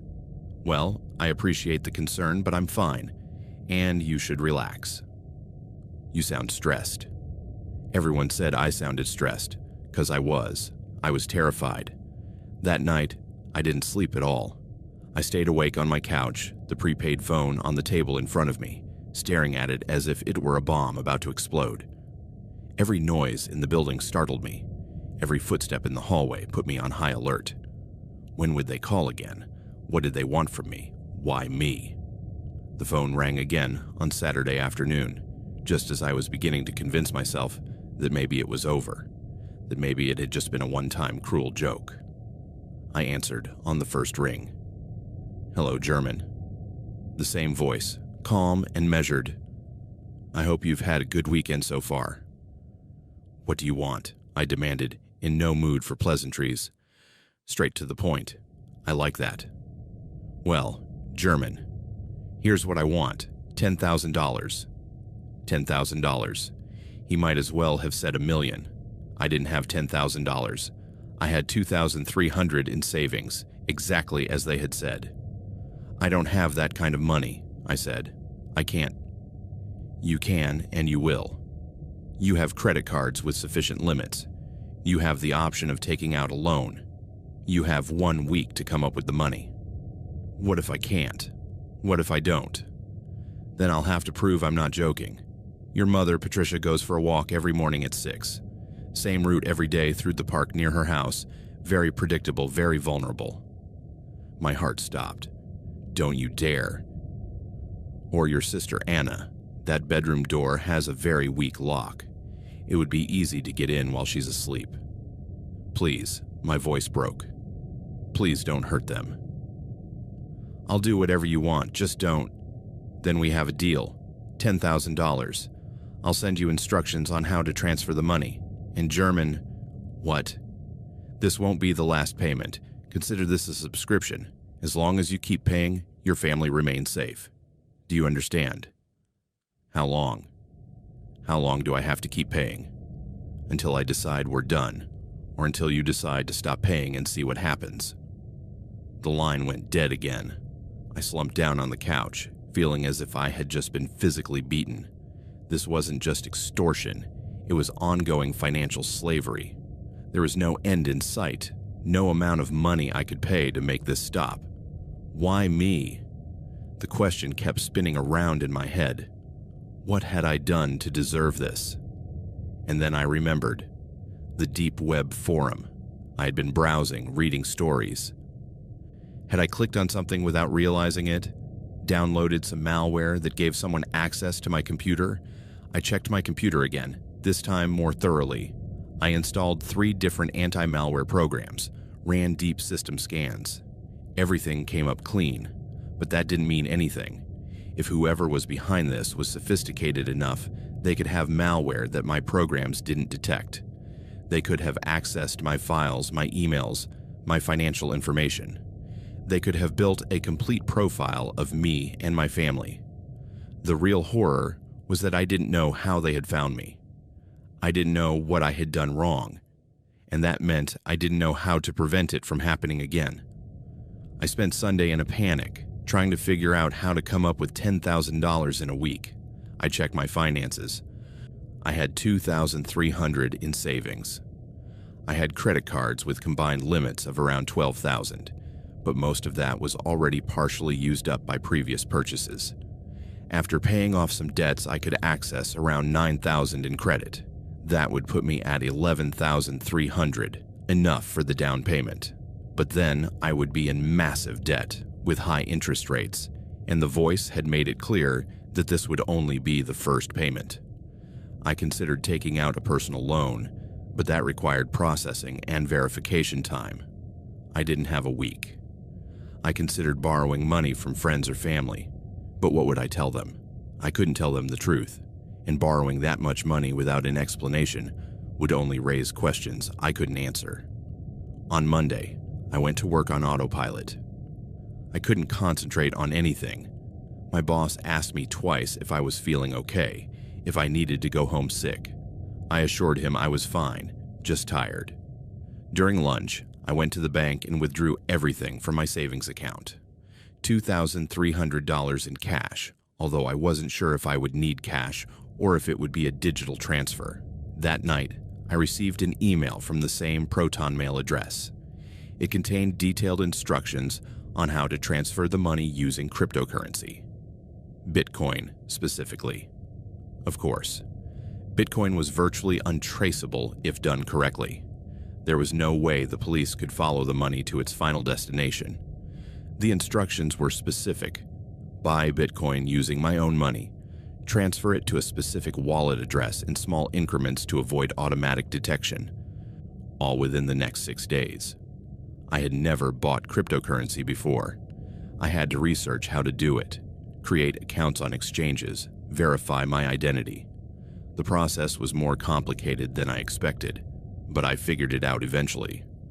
Over the next few days, I systematically drained my savings and maxed out my credit cards, converting everything into Bitcoin. It was painful, watching my carefully constructed finances evaporate into digital transactions going to an anonymous extortionist. By Friday, I had gathered $10,100 in Bitcoin.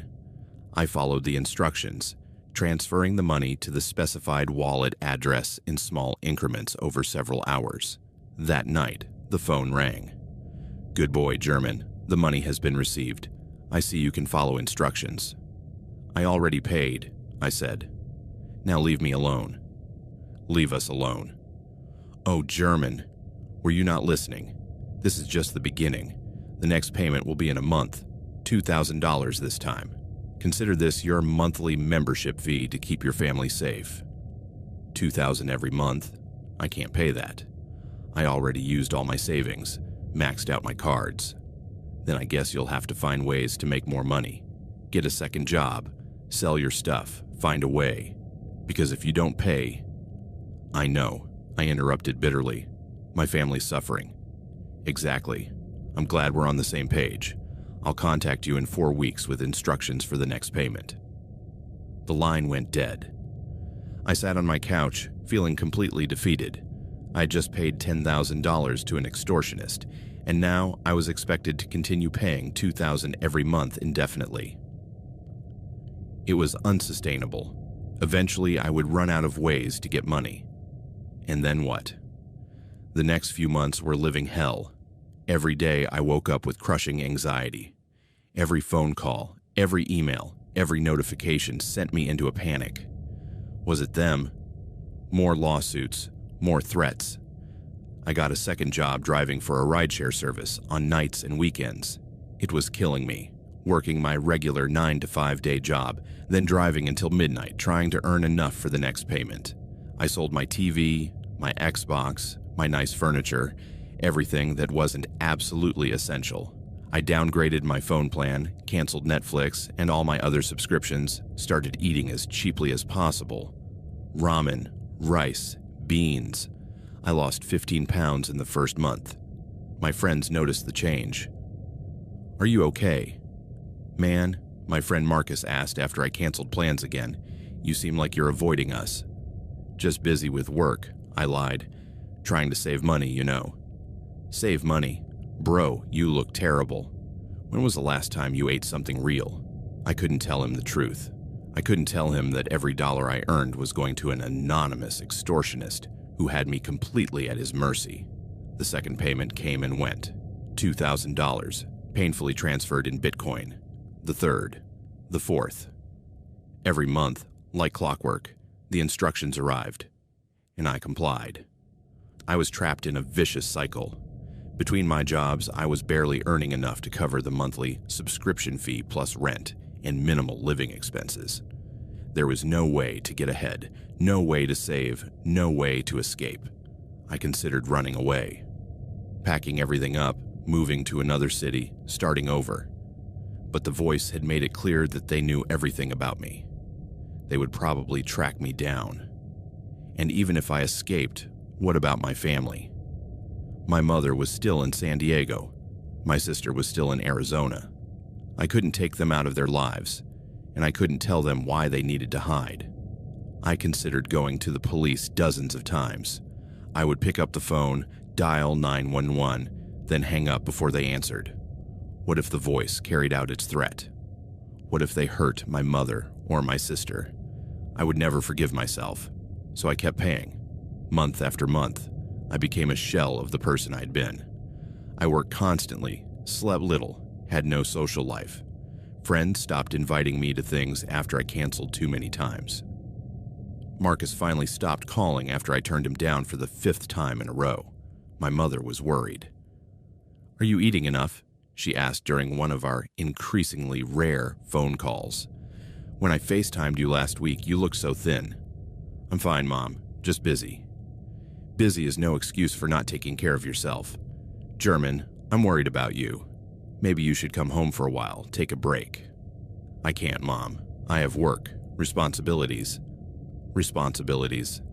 If only she knew what those responsibilities really were.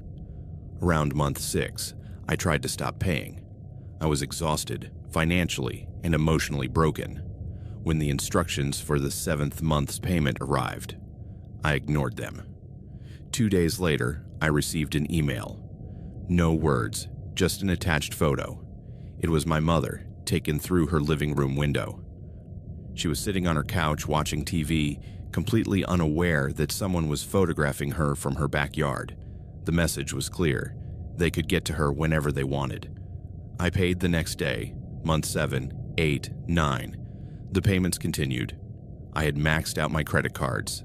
I had sold everything of value I owned. I was considering taking out payday loans, those predatory loans with 400% interest rates that basically guarantee you'll never be able to pay them back. My life had been reduced to this: work, drive, sleep, pay the extortionist, repeat.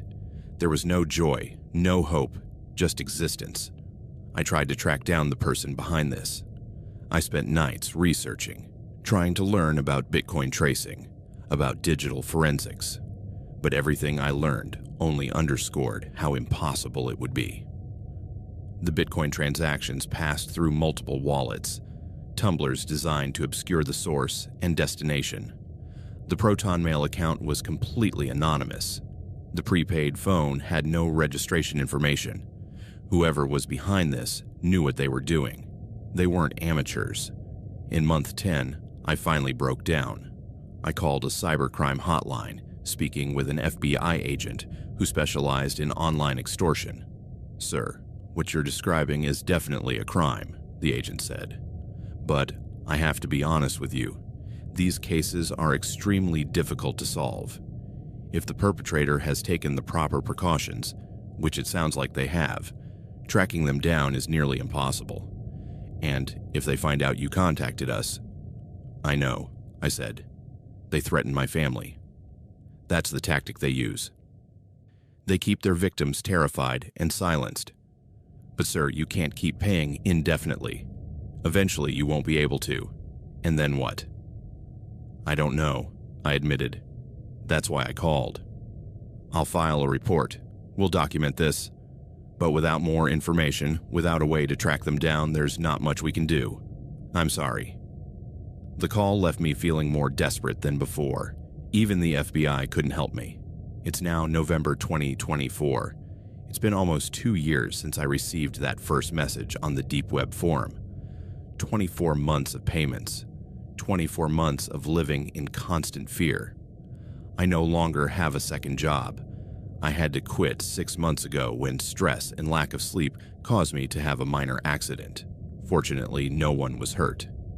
But it was enough to make me realize that it was too dangerous to continue driving in my condition. I've taken out payday loans. I borrowed money from colleagues under false pretenses. I've been late on my rent multiple times, constantly on the verge of eviction. My credit score is in ruins. I get calls from debt collectors almost daily, and I still pay. Every month, I find a way, because I have no choice. My payments are now erratic in timing but consistent in amount. Sometimes I pay late, sometimes in installments. The lender has been understanding about this, allowing me to pay in parts when I can't pay everything at once. But I always make it clear, the total amount has to come eventually. I don't go out anymore. I don't have friends who invite me anywhere anyway. My family thinks I'm going through a rough patch, that I'm struggling with depression or burnout. They're not wrong, but they don't know the real cause. Last month, my mother flew to Seattle unannounced, worried about me. When she saw my apartment, almost empty of furniture, when she saw how thin I had become, she cried. "What's happening to you?" she asked, holding my face in her hands. "Please let me help you." "You can't help me," I said.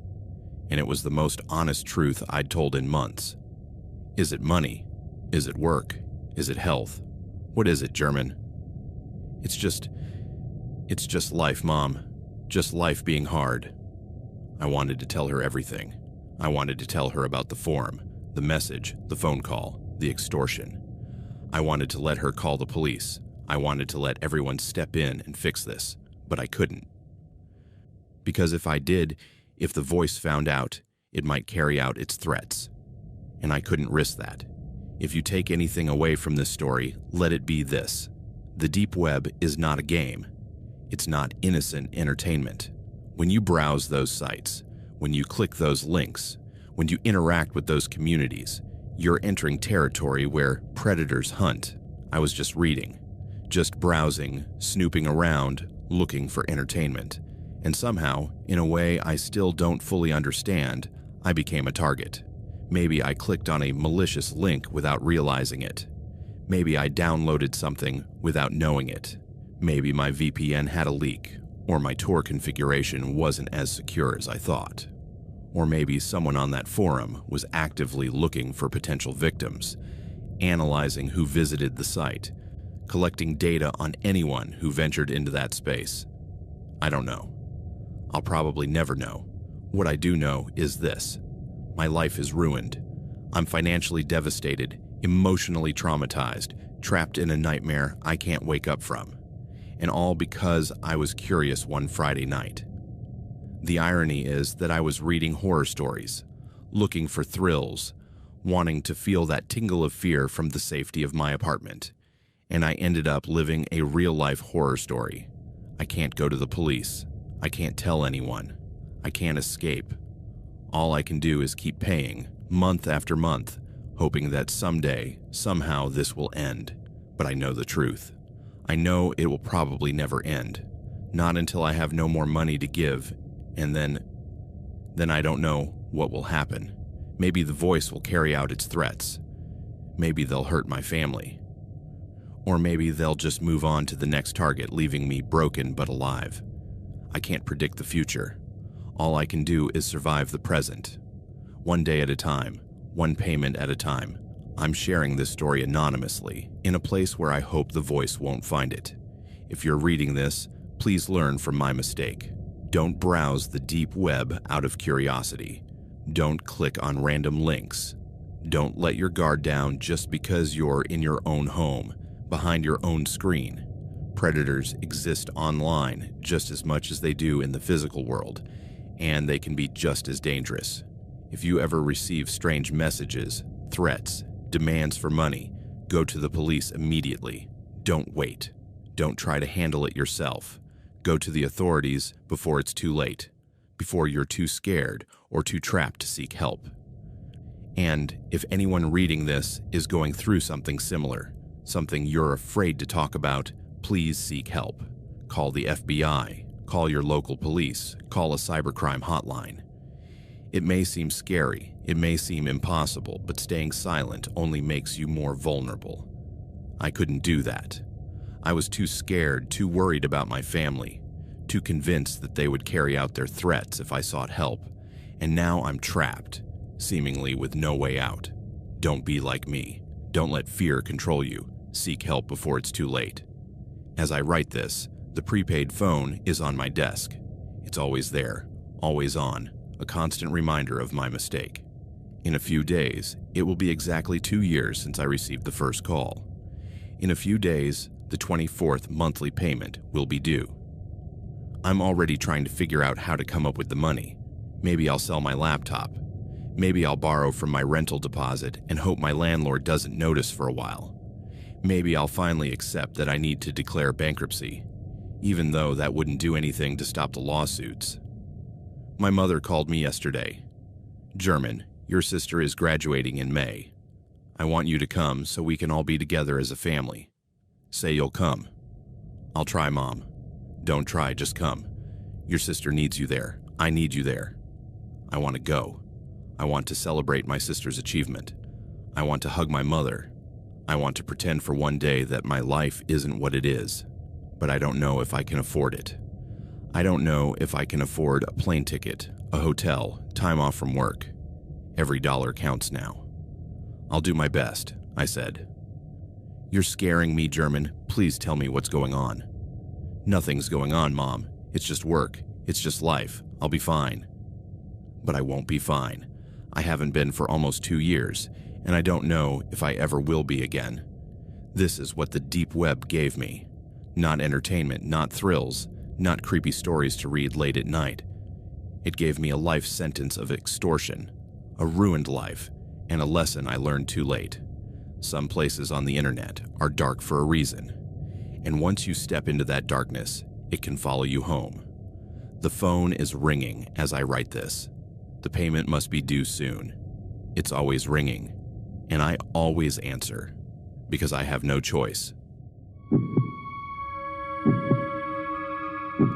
Despair has a smell. It's not poetic. It's not metaphorical. It's a physical, tangible reality that gets into your nostrils and stays there, like a layer of grime that can't be washed off even with soap. It's a mixture of cold sweat not from heat, but from constant fear, dampness on the walls that leaves green and brown stains like maps of forgotten diseases, and the sour acidity of milk gone bad at the back of the refrigerator, which no one has had the heart to throw away because they can't even afford to buy new milk. That was the smell of my studio in East Los Angeles, a 6 by 3 meter room that barely deserved to be called home. The windows overlooked an alley where the trash cans overflowed every week, and the only constant sound was the dripping of the kitchen faucet, marking the hours with torturous slowness. Without a name I wanted to remember because names imply identity, and I no longer had become an expert at breathing that stale air. I had run out of plans, just like I had run out of luck. I had tried everything: temp jobs, app-based deliveries. I had even sold plasma twice a week for a month. But in a city like Los Angeles, where the cost of living swallows the weak without even chewing them, survival was a daily act of war. All I had left was my motorcycle, a 2016 Yamaha FZ09, with a dented tank on one side and a cracked seat, but with an engine that purred like a sleeping lion. It was more my home than those 4 filthy walls. I'd been riding it since I was 16 when my old man gave it to me before disappearing forever. In a city strangled by traffic, dodging cars at high speed was the only language my body still understood perfectly. It was freedom. It was control. It was the only time I felt alive. It was on one of those endless nights, lying on the mattress directly on the floor, with the cracked ceiling casting shadows that seemed to move, that I decided to wander aimlessly through the dark corridors of the deep web. I wasn't an expert in cybersecurity, but I had learned the basics. Tor, a paid VPN, an operating system on a USB stick that didn't touch my hard drive. It was a ritual. Disconnect the router, boot from the USB, connect to the anonymous network. It was my way of escaping, of looking for something, anything, to get me out of that hole. That's when I saw it. It wasn't a flashy ad with bright letters or exaggerated promises. It was a simple text, white on a black background, in an encrypted forum accessed through a series of proxies that took me hours to set up, following instructions written in technical language I barely understood. Night courier. Requirements: own motorcycle, knowledge of the city, absolute discretion, stomach for speed. Pay $2,000 per night. Inquire at encrypted link. No questions asked. $2,000 per night. The figure glowed on the screen like a beacon in my darkness. It was more than I earned in a month washing dishes at a Korean restaurant downtown, or at any of the shitty jobs I got and lost for being 5 minutes late or giving a customer the wrong look. My heart, a muscle atrophied by apathy and resignation, skipped a beat. Own motorcycle. High speed. These words were meant for me. It was as if the universe, or the digital underworld, was reaching out to me. I clicked. The link took me to a real-time chat, as Spartan as the ad. On the other side, someone or something called Kronos asked me just 3 questions. Kronos, make and model of the motorcycle, me. Yamaha FZ09. Kronos, estimated time from Pershing Square to Santa Monica at 2 a.m., me. 12 minutes if there's no patrol on the 10. Kronos, account number. You will receive a test deposit. Tomorrow, 11 p.m., corner of Alvarado and 6th. Watch your phone. 10 minutes later, my phone vibrated. A bank alert. $500, just for answering. It wasn't a dream. The money was there, clean and cold in my account, like a promise written in numbers. Desperation and greed, twin sisters that feed off each other, sealed the deal in my mind. I ignored the red flags waving like flames in the dark. No questions asked. Absolute discretion. I knew what it was. It wasn't pizza delivery. The next day, at 10:55 p.m., I was on the corner of Alvarado and 6th, the Yamaha's engine growling with an impatience that mirrored my own. I wore a black full-face helmet, a worn leather jacket, and a small backpack slung across my chest. At 11 o'clock sharp, a text message from a masked number. Bag under the blue dumpster. Deliver it to 1243 North Elmont Drive, West Hollywood. You have 15 minutes. Don't open the bag. I looked around. The street was deserted. Only a homeless man slept on a bench, wrapped in a blanket. I approached the trash can, reached in and pulled out a small but surprisingly heavy gray canvas bag. It was the size of a shoebox, but weighed as much as a brick. I put it in my backpack, put on my helmet, and took off. It was as if my whole life had been preparation for that night. I dodged cars, slipped between lanes, and stepped on the gas in open stretches. The city was a racetrack, and I was just a driver, an extension of the machine. I didn't think about what I was carrying, only time, the streets, the feeling of control. I arrived in 13 minutes. In the mailbox, at the address provided, another message. Leave the bag on the porch. Leave. Payment complete. I did. When I returned to my studio, another $2,000 was in my account. It was real. That's how my new life began, or my renunciation of my old one. I became a ghost on wheels, a shadow moving under the cover of night. Kronos was my only contact. A relentless and efficient digital presence. The pickup and drop-off points changed constantly. A gym locker in Koreatown. A tree hollow in Griffith Park. The roof of a car parked at a Burbank shopping center. The packages were always small, dense, sometimes with a chemical smell seeping through the fabric, a sweet metallic scent that made me cough if I smelled it for too long. I never opened one. That was the first and only rule. The second rule was, never fail. The money arrived every morning, punctual as death. I paid off my debts. I left my studio and rented a decent apartment in Echo Park, overlooking the lake. I bought new clothes. I even upgraded my Yamaha, new tires, a quieter exhaust, a phone holder. Life, for the first time, had a sparkle, but it was a false sparkle, like that of a fishhook in the water. Every bill I spent was stained with the fear I felt in the back of my neck every time I picked up a package, every time I saw the lights of a patrol car in the rearview mirror. Paranoia became my roommate. I started seeing cops where there weren't any. Every customer at 7-Eleven looked like an informant. I slept with the phone glued to my ear, afraid of missing a call. My world was reduced to waiting for the 11 p.m. message, the hum of the engine, and the momentary relief of seeing the payment confirmation. I was a well-paid slave, addicted to easy money and adrenaline. On the night of the mistake, I had been awake for almost 48 hours. A poorly treated flu, mixed with the accumulated exhaustion of months of sleepless nights, had me bedridden with a fever. My body was dead weight, my thoughts thick mud.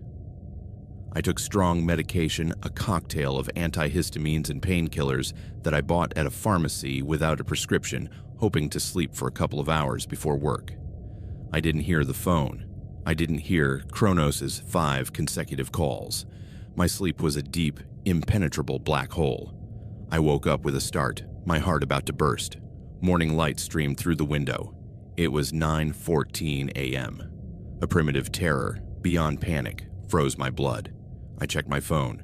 5 missed calls from the masked number. 3 text messages. 11:15 p.m. Location. 11:30 p.m. Respond. 11:45 p.m. Failure has consequences. The last words pulsed on the screen like a sentence. Consequences. I let out a groan, a mixture of physical pain and a fear that drained my bones. I had failed them. I had broken the rule. I spent the day in a catatonic state, glued to the window, waiting to see, I didn't know what. A black car, men with guns, nothing. The silence was the most terrifying thing. Kronos did not contact me again. There were no reprimands, no questions. Just that ominous silence, laden with a sinister promise. The next day, another message at 11 p.m., as if nothing had happened. Corner of Hollywood and Vine, bag in the brown dumpster. Deliver it to 458 South La Brea. 20 minutes. A sickening relief washed over me. They had forgiven me. Maybe they understood that I was sick. Maybe my clean record outweighed one mistake. I got dressed with trembling hands, went out, and followed the route. The payment arrived, as always. That night, I slept. It was a rookie mistake, confusing calm with forgiveness. 3 nights later, the message was different. Warehouse 7B, Industrial Complex at 2800 East, Washington BLVD 11:30 p.m. Go, you will receive instructions. It wasn't a normal delivery route. It was a place to go. A knot of apprehension formed in my stomach, but the idea of disobeying again was unthinkable. I had seen the consequences of failure, and I would rather face anything than experience that terror again. The industrial complex was a graveyard of factories, a maze of dark brick buildings and deserted streets. The streetlights were broken, and the moon barely illuminated the cracked asphalt. Warehouse 7B was at the back, a shed with a half-open metal roll-up door. I turned off the motorcycle and went inside, the echo of my footsteps reverberating in the empty vastness. Inside, the air smelled of burnt oil, dust, and something else, metallic. A single work lamp hung from the ceiling, illuminating a circle of concrete in the center, and in that circle, there were 3 men. They weren't cartoonish thugs. They were dressed ordinarily, jeans, jackets, sneakers. But their posture, their stillness, conveyed a terrifying professionalism. The one in the middle, a thin guy in a leather jacket with his hands in his pockets, was the one who spoke. His voice was calm, emotionless, like Kronos's. "You had a problem the other night," he said. It wasn't a question. I was sick. With a fever, I stammered, feeling my knees buckle. "There are no sick days here," he cut in, his voice as sharp as a knife. "The clock never stops. The merchandise has to move. You failed. You broke the chain. I'm sorry. It won't happen again," I pleaded, my voice sounding pathetic, childish. In the vastness of the warehouse. "We know," the man said, and for the first time, a thin, cold smile crossed his face. "Because we're going to make sure you remember." Without a visible command, the other 2 men approached. They didn't run. They walked toward me with the certainty of destiny. I struggled. I was an uncontrolled puppet. It was useless. They were too strong. They immobilized me, twisting my arms behind my back and forcing me to kneel in front of the thin man. "For every offense, a lesson," he murmured, moving closer. "You only missed once. But it was a complete mistake. So the lesson will be memorable." He took an object out of his jacket that glinted in the bare light. A cold cutter. It wasn't a knife. It was an industrial tool with rubber handles and short, thick blades designed to slice through metal and cable. Panic seized me. I screamed and struggled with a strength I didn't know I had, but his arms were like steel clamps. "Please, I'll give you all the money. All of it. I'll leave town," I yelled, tears blurring my vision. The thin man ignored my pleas. He grabbed my left hand and with brutal force slammed it against the cold concrete floor. My fingers spread out, pale and trembling, across the rough surface. "A lesson," he repeated, placing the blades of the cold cutter right at the junction of my fingers and hand. Not on my pinkies. No, on the ring and middle fingers. The fingers that grip the clutch, that feel the delivery bag. "No," was the last coherent sound that came out of my mouth. He squeezed the handles of the box cutter. There was no cutting sound. There was a crack, a bone snap, dry and horrible. That got into my ears and lodged itself forever in my memory. The pain was not immediate. First there was a dull impact, a monstrous pressure, and then a white, blinding explosion that rose up my arm and burst in my brain. It was a pain beyond screaming, a void that absorbed all sound, all thought.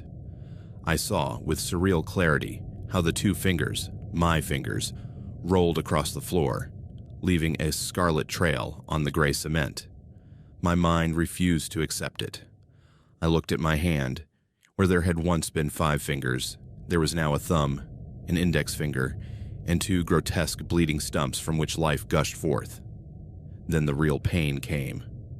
A wave of liquid fire, of poison needles that made me arch my back and vomit. I screamed, but my throat no longer produced sound, only a hiss of agony. The men let go of me, and I collapsed into a pool of my own blood, writhing, clutching my mutilated wrist to my chest. The thin man wiped the tool on my jacket. "Next time you think about not answering the phone, look at your hand," he said, his voice still unruffled. "Now go. You have a delivery to make tomorrow. Don't fail." They turned and left, their footsteps echoing until they faded into the darkness of the warehouse. I stood there, shaking, sobbing, staring at the 2 pieces of myself lying on the floor. The smell of my own blood, mixed with vomit and fear, was more real than anything I had ever experienced before. I don't know how long I spent there. Finally, with a superhuman effort, I took off my jacket and wrapped it around my hand, squeezing with all my strength to stop the bleeding. Staggering, I got up. I picked up my fingers. I couldn't leave them there. They were mine. I put them in my jeans pocket, staining it red. I went out into the night. The city was still there, indifferent. I drove home with one hand, the pain like a constant drill in my brain. The image of those 2 pieces of flesh and bone in my pocket, a ghostly weight. I didn't go to the hospital. What was I going to tell them? They cut off my fingers because I didn't answer a call from a drug dealer. Instead, I found a crooked doctor, another parasite of this underworld who stitched my stumps back on in exchange for a bag of my own merchandise. The infection that followed was almost as painful as the cut itself. Fever, chills, night sweats. But the next day at 11 p.m., the phone rang again. Pickup point. I looked at them. I looked at them with my arm in a sling, with the fever from the infection burning my skin, with the pain like a second skin, and I knew I had no choice. I had sold my soul for $2,000 a night, and the contract was written in the mutilated flesh of my hand. To this day, I still deliver drugs around the neighborhoods, but I'm missing 2 fingers on my left hand. Every time I shift gears, every time I grab a package, the ghost of those fingers reminds me of the real price of this job. The money doesn't shine anymore. It only pays for bandages, pain medicine, and silence. I am a messenger, a ghost with a crippled hand, condemned to run at night for an invisible master, forever remembering the night I learned that in this world, failure is not an option. It is a sentence that is paid for in one's own flesh.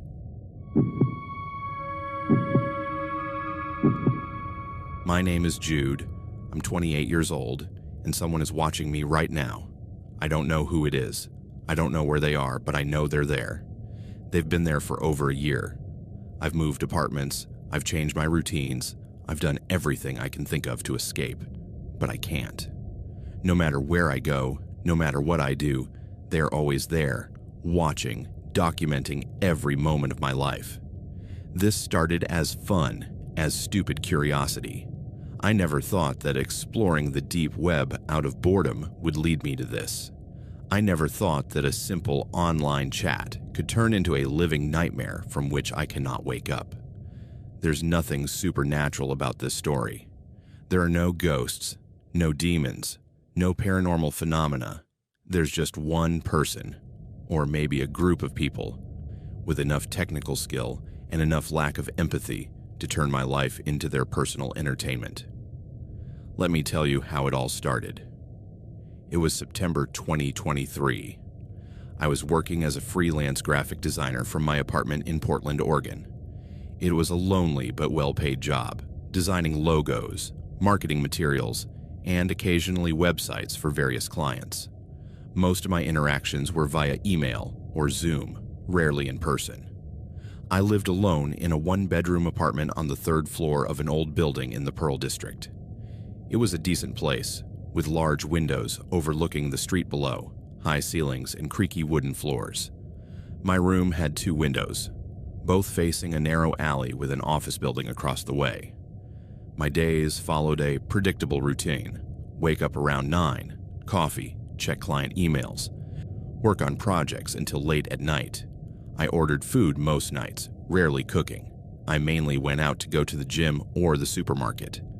I didn't have many friends in Portland. I had only moved there a year ago, and my introverted nature had made it difficult to connect with people. My apartment was my sanctuary, my safe space where I could work without interruptions, where I could be myself without worrying about impressing anyone. The internet had always been my main source of entertainment. Reddit, YouTube, various design forums. But after a while, it all started to feel repetitive. I wanted something different, something new, something other than the curated and sanitized content of the mainstream internet. I had heard about the deep web for years, of course. Urban legends about drug markets, hitmen, horrible illegal content. But I had also heard about the less sinister parts: uncensored discussion forums, privacy communities, spaces for political dissidents in repressive countries. One Friday night, after finishing a big project and with nothing else to do, I decided to explore. I downloaded Tor browser, set up a VPN, took the basic precautions I had read about in various tutorials. I wasn't planning on doing anything illegal. I just wanted to see what was out there. The first few hours were disappointing, as most people who explore the deep web probably discover. Broken links, slow sites, lots of mundane content. I found some interesting forums on digital privacy, some cryptocurrency marketplaces, nothing particularly exciting. And then I found the chat. It was a link in a directory labeled simply The Watcher's Lounge. There was no description, no information about what kind of chat it was, just the name and an onion link. I clicked out of sheer curiosity. The page that loaded was simple: black background, a chat box in the center, a text input field at the bottom. It didn't require registration, it didn't require a username. Just a button that said Enter as Observer. I clicked the button. The chat was slow, with messages appearing every few minutes. There were about 12 users present, according to the counter in the corner. All the usernames were just random strings of numbers and letters. The messages were cryptic. Target 47 is sleeping. Third consecutive night of 6.5 hours. Target 23 ordered Thai food again, 4th time this week. Target 89 has visitor, female, approximately 25 years old. I frowned. What were they talking about? It sounded like they were observing people, tracking their habits, but it had to be role play, right? Some kind of elaborate role-playing game where people pretended to be observers or stalkers. I typed a message. What is this? Several seconds passed. Then a reply appeared from a user named admin001. Welcome, observer, Durter394. You've joined the observation game. Please stand by for assignment. Assignment, I typed. What kind of game is this? Patience, reviewing your profile now. My profile? What profile? I hadn't created an account. I hadn't entered any information. This had to be part of the roleplay, speaking in character. I waited, half expecting this to be some kind of elaborate troll. Other messages continued to appear in the chat, all following the same pattern of observations about various targets. Then, after about 5 minutes, a message appeared addressed specifically to me.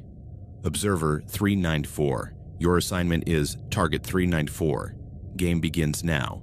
Documentation required every 24 hours. Failure to document results in advancement to player status. What does that mean? I typed. What is player status? You don't want to become a player. Trust us. Now check your window. My stomach churned. Check my window. What did that mean? I looked toward the windows in my room. The curtains were partially open, as usual. I could see the lights of the office building across the alley, most of the windows dark at this hour of the night. I returned to the chat. I don't understand this game. You will. The game is simple. Observe your target, document their activities, report back, or become a target yourself. This was getting creepy, even for roleplay. There was something about the tone, the specific words that made me uncomfortable. I think I'm going to pass on this game, I typed and closed the browser window. I closed Tor completely, turned off my VPN, and pushed my laptop away. My heart was beating a little faster than normal. It was just roleplay, I told myself. Just weird people on the internet pretending to be stalkers. Nothing to worry about. But as I got ready for bed that night, I found myself closing my window curtains completely, something I rarely did. And I double-checked that my door was locked. Just precautions, I told myself, just in case. I woke up on Saturday morning and had almost forgotten about the strange chat from the night before. I made coffee, checked my emails, started working on some sketches for a new client. A normal day. Around noon, I received an email from an address I didn't recognize. Observer.game, 394ir@protonmail.com. The subject line was blank. I hovered over the email with my cursor. Probably spam, or maybe related to last night's chat. Someone who had found my email address and wanted to continue the roleplay. I opened the email. There was no text, just an attachment, a JPG image. I clicked to download it. My blood ran cold. It was a photo of my window, my bedroom window specifically, taken from the office building across the alley, or maybe from the alley itself. The photo showed my room, the curtains partially open as they had been last night before I closed them, and inside, faintly visible, you could see my desk, my laptop, and my figure sitting in my chair. The photo was marked with a timestamp, 11:47 p.m. last night, right after I had been in that chat. My mind raced. This wasn't roleplay. Someone had actually been outside my window last night taking photos of me. Someone in that chat knew where I lived and had been watching me. I went back to the email looking for more information. The Proton mail address revealed nothing. There was no other text, just the photo. I frantically checked the photo again. I could see myself in it, sitting at my desk, probably at the exact moment I was in that chat. The angle was from above and to the side, consistent with someone on one of the upper floors of the office building across the street, or someone with a drone, or someone with a telephoto lens from a nearby building. There were many possibilities. I got up and went to my windows. During the day, in bright light, I could clearly see the office building across the alley. Most of the windows had closed blinds, but some were open, revealing empty desks and conference rooms. No one was visible. I closed the curtains completely. Then I went around my apartment, closing every curtain, every blind. My safe apartment suddenly felt exposed, vulnerable. I went back to my computer and replied to the email. "Who are you? Why are you watching me?" The reply came within minutes. "We told you. This is the observation game. You were selected as Target 394. Every participant starts as an observer, but those who refuse to observe become targets themselves. You refuse to play, so now you are being observed. Documentation will continue indefinitely. Sweet dreams, Target 394. My stomach churned. This couldn't be happening. This was a crime, harassment, stalking. I needed to go to the police. But then I thought, what would I tell them? I joined a deep web chat, and now someone took a photo of me through my window. They would take a report, tell me to close my curtains, and probably do nothing else unless the harassment escalated. I decided to wait. Maybe it was a one-time thing. Maybe whoever was doing this would get bored and move on. That night, I kept all my curtains closed. I lay in the dark, listening to every sound in the building, wondering if someone was out there, watching, waiting. The next morning, Sunday, I woke up to another email, another photo, this time of the back of my building showing the emergency exit. Timestamp 2:34 a.m. I hadn't been near the emergency exit at that hour. I had been asleep in my bed, but someone had been out there, documenting my building, perhaps looking for all the points of entry and exit. I started to get really scared. On Monday morning, another photo, this time of the front of my building showing the main entrance. Timestamp 3:15 a.m. On Monday night, another photo. My window again, curtains closed this time, but clearly my apartment. Timestamp 11:52 p.m. Every day, like clockwork, I received a new email with a new photo. All taken at night, all from different angles around my building. It was as if whoever was doing this was systematically mapping my home, documenting every aspect. I called the police on Tuesday. I filed a report, showed them the photos. The officer took notes, seemed sympathetic. "Sir, this is definitely harassment," he said. "But without a clear suspect, without direct threats, there's not much we can do other than document it. I suggest you install security cameras, vary your routine, be aware of your surroundings. If the harassment escalates, if you receive direct threats, call us immediately." "That's it?" I asked, frustrated. "Unfortunately, yes. We'll keep the report on file. If anything else happens, there will be a record. But until we have more to go on." I understood. They couldn't do anything. That night, I installed blackout curtains on my windows, ones that blocked out absolutely all light. I ordered a security camera on Amazon, one of those that connects to your phone. I started varying my routines, going to the gym at different times, taking different routes when I went out. But the photos continued. Wednesday, a photo of the gym I went to taken from outside. Timestamp 6:47 p.m. I had been inside at that exact moment. Thursday, a photo of the supermarket where I shopped, taken from the parking lot. My car was visible in the background. Timestamp 7:23 p.m. Friday, a photo of the cafe where I sometimes worked. I was visible through the window working on my laptop. Timestamp 2:15 p.m. It wasn't just my apartment. They were following me. Wherever I went, however my routine changed, they were there, documenting, watching. I stopped going out except when absolutely necessary. I ordered all my food, worked exclusively from home, canceled my gym membership. My apartment became my prison, but at least it was a prison where I knew where the cameras were, where I could control what they saw, but even that wasn't enough. The photos became more invasive, more personal. A photo of my car, taken up close, showing my license plate. My registration address was visible on an envelope on the passenger seat that I had forgotten to remove. A photo of my mailbox, open, showing my mail with my name and address clearly visible. A photo taken from the hallway of my building, showing my apartment door. The number 3C clear. Whoever was doing this was escalating, getting closer, letting me know there was no safe place. I responded to the emails multiple times, demanding they stop, threatening legal action. The responses were always the same. "This is the game. Target 394. You chose to enter our space. Now you pay the price. The only way out is to become an observer yourself, join the game, or continue as a target." There was no way I was joining that chat again. No way I was participating in any game that involved harassing others. So I kept putting up with it. Kept documenting every email, every photo, hoping that eventually the police could do something. But the photos continued.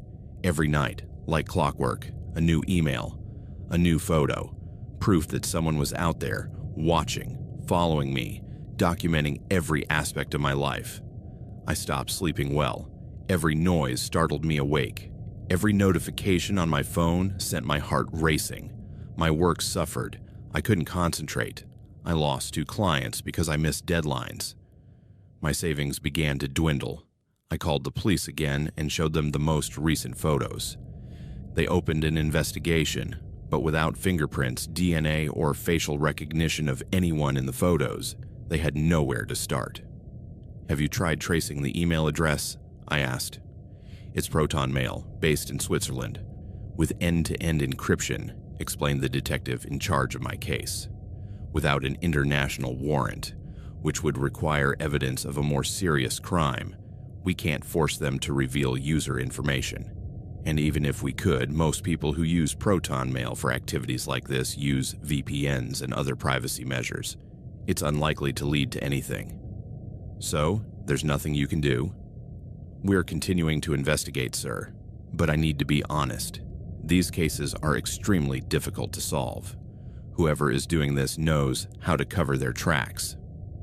I felt completely helpless, trapped in a nightmare I couldn't wake up from without resources, without help. In November, after 2 months of constant nighttime photos, I made a decision. I needed to move. I needed to get out of Portland, start over somewhere where these people couldn't find me. I spoke to my landlord, broke my lease, paid the penalty. I packed my things, found a new apartment in Seattle through an agent who handled everything online, so I didn't have to go in person and risk being followed. I didn't tell anyone where I was going. I didn't update my address with anyone except the essentials: my bank, the postal service. I kept my social media accounts private and didn't post anything about the move. The process was meticulous. I hired professional movers and made sure everything was sealed in unmarked boxes. I left Portland at dawn, driving my loaded car myself and constantly checking my rearview mirror for any signs of being followed. The trip to Seattle normally took 3 hours. It took me almost 6, taking random detours, stopping at random places, doing everything I could to make sure I wasn't being followed. When I finally arrived in Seattle, at my new apartment in the Capitol Hill neighborhood, I felt as if a weight had been lifted from my shoulders. New state, new city, new apartment. There was no way they could find me here. My new apartment was on the 4th floor of a newer building with security at the entrance. The windows faced a busy street, not a dark alley. There were security cameras in the hallway, in the lobby. I felt safer than I had in months. The first week in Seattle was wonderful. No photos, no emails, just blessed, normal silence. I started sleeping better. I started working productively again. I started to feel like maybe, just maybe, I had escaped. A month passed. Then 2. Not a single photo, not a single email from that Proton Mail address.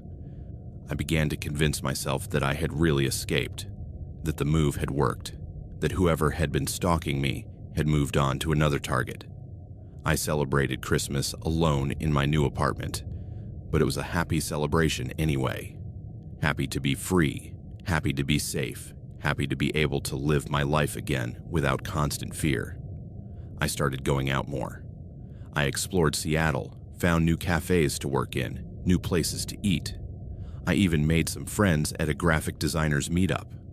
Normal life, at last. In January, I decided it was safe to update my information in more places. I updated my address with clients, with freelance sites where I listed my services. I began to feel like I could put the Portland nightmare behind me permanently. February arrived with constant rain, typical of Seattle. But I didn't care. I was safe. I was working. I was living. The curtains in my new apartment stayed open most of the time. There was nothing to hide, no one watching. March brought the first signs of spring. Longer days, warmer temperatures. I felt like I was starting a new life. Like the dark months in Portland were just a fading bad memory. It was in mid-March when everything fell apart. It was a Tuesday night. I was at my desk, working on a logo for a client. When my phone vibrated with an email notification, I casually checked it. An unknown address. Observation. Continues to return to 94 at Proton Mail. Calm. My heart stopped. No, it couldn't be. Not after 4 months. Not after I had moved. With trembling hands, I opened the email. No text. Just an attachment. I clicked on it. The photo showed my new window, my new apartment in Seattle, taken from the building across the street, or maybe from the street itself. The angle was perfect to see directly into my desk, where I was sitting at that exact moment. The timestamp showed 8:43 p.m., 3 minutes ago. I jumped out of my chair and ran to the window, frantically looking outside. The street below was full of people, pedestrians walking, cars passing by. The building across the street was residential, with dozens of windows, most with closed curtains. There was no way to tell where the photo had been taken from. I slammed the curtains shut, my breath coming in panicked gasps. They had found me. After all, new city, new apartment, all the precautions. They had found me. How? How was it possible? I went back to my computer and replied to the email. How did you find me? The answer came in minutes. Did you really think you could escape the game? We told you, once you enter our space, you become part of it. You can run, you can hide, but we always find our targets. The game never ends, Jude. Not until you join us as an observer. That's the only way out. They used my name, my real name. Until now, they had always called me Target 394, but now they used my real name, letting me know that they knew exactly who I was, not just where I lived. What do you want from me? I wrote, desperate. We told you, join the game, become an observer, or remain a target forever. Your choice. I'm not going to harass other people. I'm not going to participate in this. Then the documentation continues. Every night, Jude. Every single night, for the rest of your life if necessary. You can move again. You can move 100 times. We'll find you. We always find our targets. I closed my laptop, feeling nauseous. This couldn't be happening. Not after everything I had gone through to escape. I called the Seattle police, filed a new report, showed them the emails and photos. They opened a case, took all my documentation from Portland. But just like before, without a clear suspect, without direct threats of violence, there was little they could do other than document the harassment. Have you considered hiring private security? The officer suggested. Or a private investigator. They might have more resources to track these people down. I couldn't afford that. I'd already spent too much on the move, on breaking my lease. I was barely keeping my head above water financially. The photos continued. Every night, without fail, my new window, my new building, my new life. Everything documented, everything observed, everything controlled by people I couldn't see or identify. The next few months were the worst of my life. Every day was a constant struggle against panic. I installed blackout curtains on every window. I covered my laptop camera with tape. I stopped using my phone for anything personal.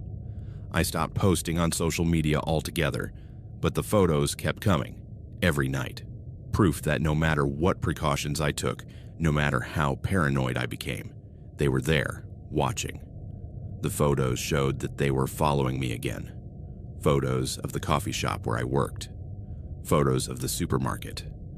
Photos of the park where I occasionally walked. Always from a distance, always with precise timestamps. Always letting me know there was no escape. My mental health deteriorated. I developed severe insomnia, unable to sleep more than 2 or 3 hours a night. I lost weight because I couldn't keep a meal down. My work suffered tremendously.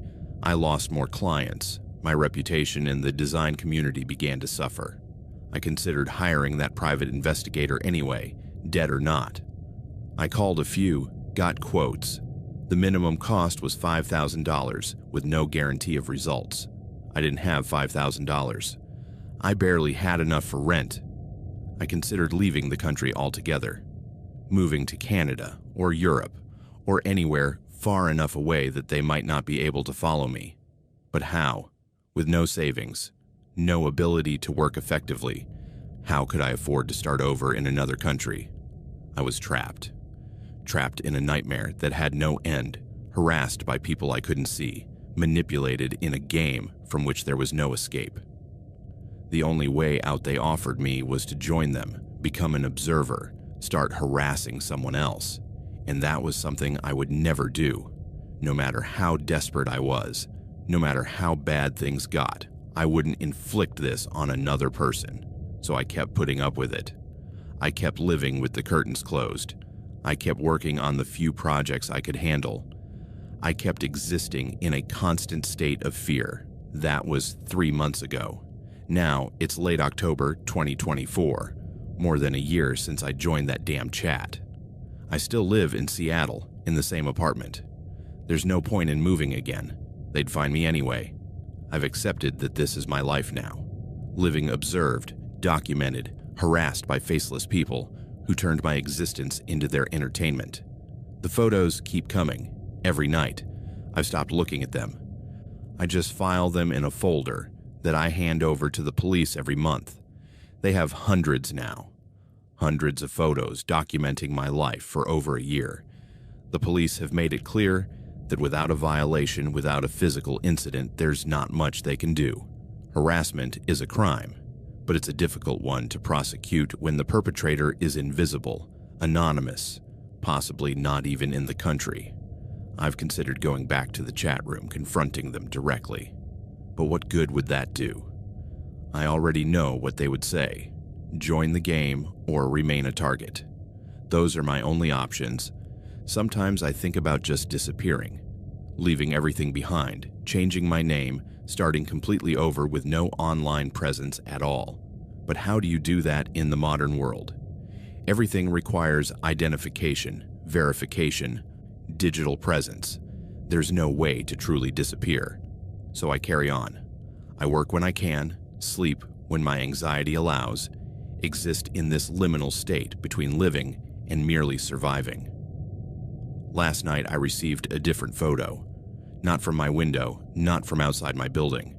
This photo showed me sitting in the cafe where I had been working that afternoon. But the angle was different. It wasn't from outside looking in. It was from inside the cafe. Someone had been there with me. Sitting in the same cafe, maybe a few tables away, taking photos while I worked, unsuspecting. That realization hit me like a cold wave. All these months, I had assumed they were watching me from a distance. Photos with zoom lenses, drones, anything but direct contact. But this photo proved me wrong. They are close.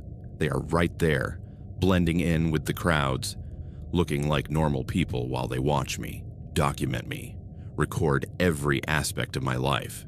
How many times have I been close to them without knowing it? How many times have I sat next to one of them in a cafe, or stood next to one in line at the supermarket completely unaware that they were one of my stalkers? The idea terrifies me more than all the night photos put together, at least when I thought they were watching from a distance. I had some sense of personal space, of separation, but now I know there is no separation. They could be anywhere. They could be everywhere. I write this as a warning, as a testimony, as a cry for help to anyone who can understand. Don't enter the deep web out of curiosity. Don't click on random links. Don't join chats you don't understand. Because once you enter certain spaces, once you attract the attention of certain people, there's no way to undo it. I've searched online for similar stories, others who may have experienced the same thing. I found some buried in obscure internet forums, in subreddits about harassment, on victim support sites. Stories of people who entered that same chat or similar chats and ended up being targets of continuous harassment. Some of those people disappeared from the internet completely. Their last posts were desperate, terrified, talking about moving again, about not being able to escape. And then, silence. Did they leave forever? Did they finally join the game? Or something worse? I don't know. And that uncertainty is almost as terrifying as my own situation. I have accepted that this could be my life forever. Living under observation, living documented, living as entertainment for people I will never see or know. There is no end in sight, no resolution, no justice. The legal system is not equipped to handle this type of sophisticated digital harassment. The police do what they can, but without resources, Without experience in complex cybercrimes, it is useless, and I don't have the resources to hire private help, so I carry on. Every day, every night, knowing they are out there, watching, waiting, documenting. Last night, I slept worse than ever. Nightmares about being chased, about being trapped, about faceless faces watching me from the shadows. I woke up this morning to another email notification. Another photo, I expected, the daily ritual of horror. But this time, the email had text as well as the photo. 1 year complete, target 394. 365 days of documentation. You've been very entertaining, but the game is evolving. Tomorrow we escalate. You'll understand what that means soon enough. Sleep well, Jude. The attached photo showed me sleeping last night, taken from inside my apartment. Someone had been inside my apartment while I slept. I don't know how they got in. The locks were intact. The security door showed no signs of tampering. But they were there, standing over my bed, photographing me while I was at my most vulnerable. I called the police again. They're sending someone to check for fingerprints, review the building's security camera. But I already know they won't find anything. These people are too careful, too professional. Tomorrow we escalate. What does that mean? What else can they do that they haven't already done? I'm afraid to find out, but I have no choice. I can't run away. I can't hide. I can't fight enemies I can't see. All I can do is wait and see what escalate means. And if you're reading this, if you're ever tempted to explore those dark corners of the internet, please learn from my mistake. It's not worth the curiosity. It's not worth the thrill. Because once they see you, once you become their target, there is no escape. There is never escape.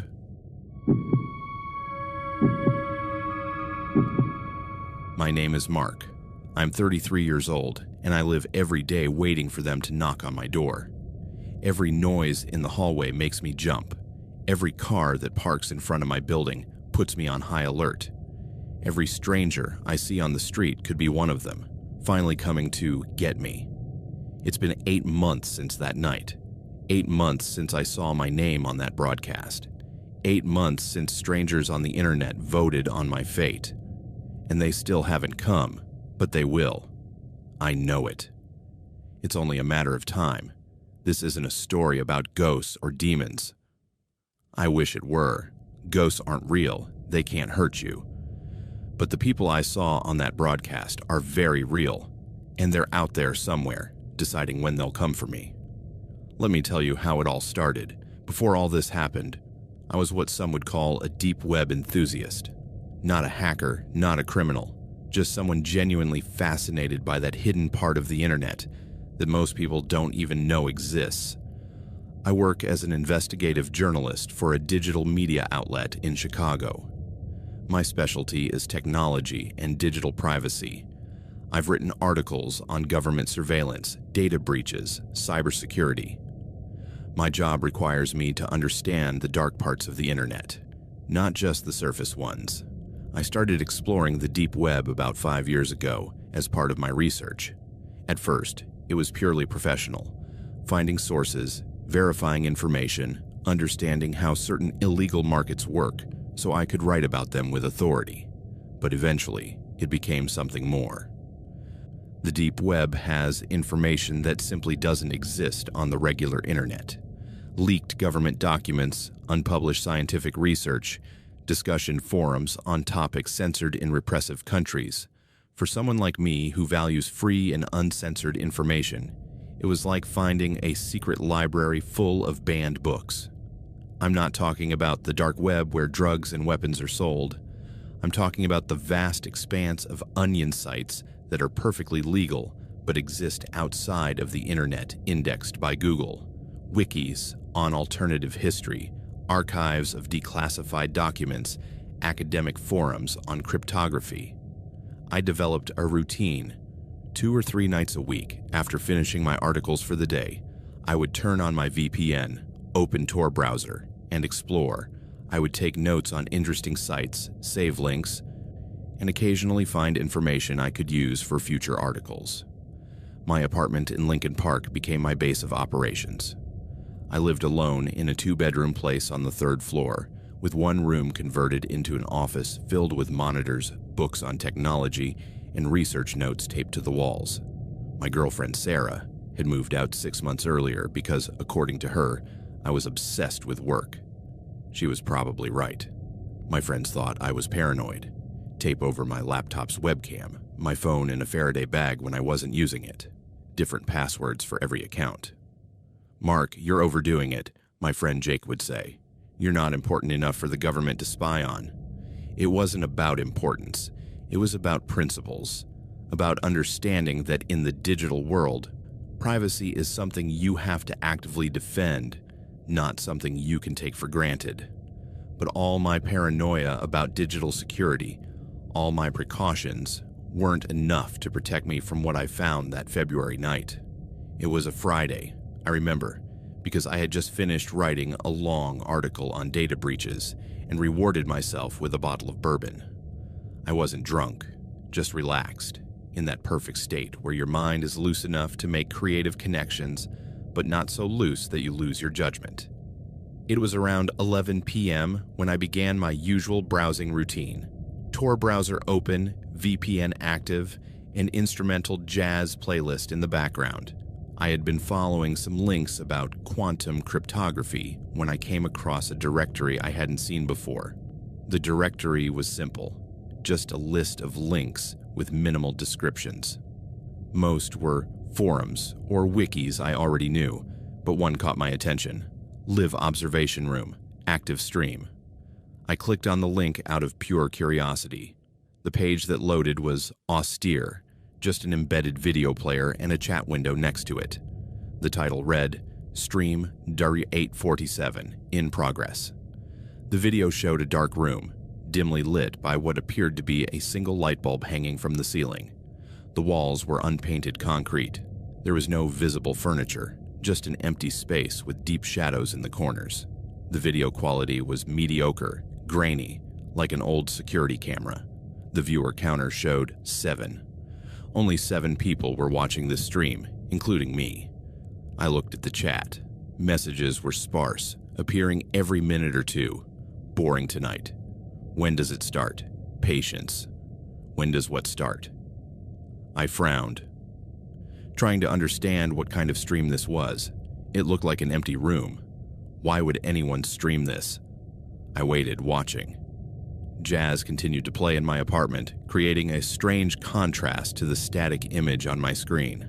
5 minutes passed. Nothing changed. The room remained empty, silent.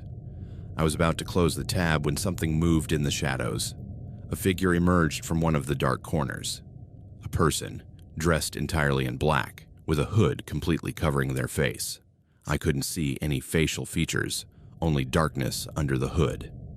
The figure walked slowly toward the center of the room, standing directly under the light. Their hands were in their pockets. Their posture was relaxed, casual, as if this were the most normal thing in the world. The chat lit up. Here we go. Finally. Who is tonight? The figure stood there for a long moment, just standing under the light, completely still.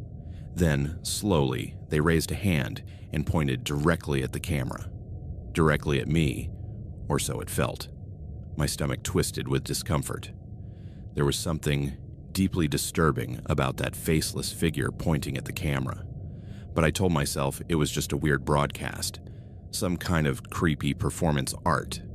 Then the figure spoke. The voice was distorted, processed through some kind of voice modulator that made it sound robotic and inhuman, but the words were perfectly clear. Mark Alexander Chen, my name, my full name. I froze, my hand frozen over the mouse. I couldn't have heard correctly. It couldn't have said my name. It must be a coincidence, someone else named Mark Chen. But then the figure continued. 33 years old, journalist, Chicago, Illinois, Lincoln Park, 2847 North Burling Street, apartment 3B. My address, my exact address. My blood ran cold. My heart began to beat so loudly that I could hear it over the jazz music. This was no coincidence. This was no fluke. How? I whispered aloud, even though no one could hear me. The figure turned slightly, as if looking at someone off camera, then looked back directly into the lens. Mark has been exploring our spaces for 5 years, the distorted voice continued. He thinks he understands the deep web. He thinks he's safe behind his VPN, his Tor browser, his little precautions. But Mark doesn't understand the most important rule. There was a dramatic pause. The chat exploded with messages. What rule? Tell us. This is going to be good. Once you see us, said the figure, we see you. I felt as if the floor beneath my feet had fallen away. My hands were shaking. My apartment, which moments before had felt like my safe space, suddenly felt exposed, vulnerable. And now, the figure continued, we come to the fun part. The part where you, our loyal observers, decide Mark's fate. The figure made a sweeping gesture with its hands, like a master of ceremonies introducing the main event. The question is simple. Do we bring him now, or do we let him suffer a little longer? The chat filled with responses. Suffer more. Bring him now, I want to see. Make him wait. Fear is better than action. Now, now, now. Suffering is the point. Make him wait. I vote wait. Bring him now. They were voting. Strangers on the internet were voting on what to do with me, voting on whether to come get me immediately or let me live in fear. My mind raced. This had to be an elaborate trick. Someone had hacked my information somehow, trying to scare me. They couldn't really know where I lived. They couldn't really be planning to come for me. But they had said my full name, my exact address. How? The votes are split, the figure said after a minute. Interesting. Some of you have compassion, others, not so much. But the decision was made before we started this broadcast. He leaned closer to the camera. Although I couldn't see his face under the hood, I could feel his eyes on me, through the screen, across the distance. Mark, it said, now speaking directly to me, we have decided to let you suffer. It will be more entertaining that way. Living each day wondering, is today the day? Is this the moment we come for you? Is every noise in your apartment, every person you see on the street, one of us? The chat celebrated. Good choice. Psychological terror is the best. He'll break eventually. Beautiful. You have a question on your mind right now, the figure continued. How did we find you? What did you do wrong? What security precaution did you fail to take? He paused, and I could swear I heard a distorted laugh. The answer is simple. You did nothing wrong. Your precautions were adequate. Your VPN works. Your Tor is configured correctly. But Mark, we live in a world where everything leaves traces. Your phone, which you keep so carefully in that Faraday bag, already gave us your location dozens of times before you developed those habits. Your laptop, with its webcam covered, still has a microphone. Your daily routine, your favorite coffee shop, your gym, it's all in your social media posts from years ago, before you became security conscious. Every word was like a stab in the heart. They were right. Before I became paranoid about privacy, I had been careless. I had posted photos, checked in at locations, left digital traces everywhere. And now you know how it feels, said the figure, knowing you're being watched, that your information is in the hands of strangers, that your privacy is an illusion. Ironic, isn't it? A journalist who writes about privacy discovers he has none. The figure stepped back from the camera, merging back into the shadows. Enjoy your time, Mark. It could be days, it could be weeks, it could be months, but eventually we'll come, and when we do, you'll become the star of your own broadcast. The screen went black. The broadcast was over. I sat in my chair, paralyzed, my brain struggling to process what I had just witnessed. Jazz still played in my apartment, now grotesquely out of place. My hands moved before my brain could fully think. I closed Tor, disconnected my VPN, shut down my laptop, as if closing the applications could undo what had just happened. I got up from my chair so fast that I knocked it over. I ran to my front door and checked all the locks. Set, double set, chain hooked. Then I went through my apartment, checking every window. All closed. My third-floor apartment suddenly didn't feel high enough. 3 stories was nothing. Someone could climb the fire escape, or just knock on the door pretending to be a delivery person. I grabbed my phone from its Faraday bag. My fingers trembled as I dialed 911, but I stopped before pressing call. What would I tell them? "Officer, I saw a broadcast on the deep web where someone said my name and threatened to come after me." They would take a report, maybe send someone to check my apartment, but without an immediate threat, without evidence of an actual crime, they couldn't do much. And if whoever was behind this was monitoring my phone, my internet, my digital life, they would know I'd called the police. Would that make them come faster? Or would it make them angrier? My mind was spinning with paranoia. Every decision seemed potentially fatal. I went back to my office and restarted my laptop. I needed to document what I had seen. I needed some evidence. But when I tried to return to the broadcast site, the link was dead. The page showed a 404 error, as if it had never existed. I checked my browser history. Tor doesn't save history by default. I remembered too late. There was no way to return to that site, no way to prove it had ever existed. I spent the next hour searching desperately. I searched for live observation room, stream 847, any combination of keywords that might lead me back to that site or to information about it. Nothing.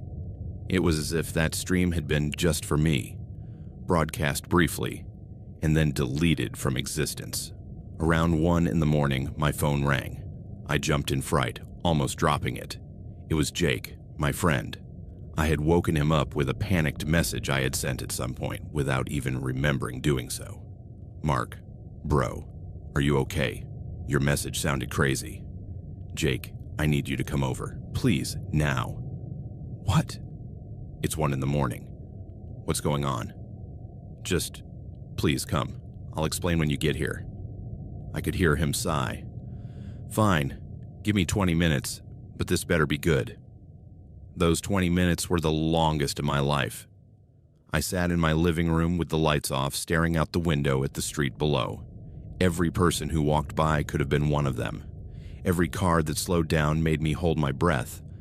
When Jake finally arrived, I opened the door only after checking 3 times through the peephole that it was really him. "God, Mark, you look terrible," he said, coming in. "How much have you had to drink?" "I'm not drunk. Something happened. Something bad." I told him everything. The broadcast, the hooded figure, my name being said, the vote, the threats. It all came out in a desperate rush of words. Jake listened, his expression shifting from concern to skepticism. "Mark," he said when I finished, "it sounds like someone is trolling you. It was probably some kind of social engineering technique. They found public information about you and used it to scare you. They said my exact address, Jake, my apartment number. That's online too, probably. Public records, maybe. Look, I understand you're scared, but think about it logically.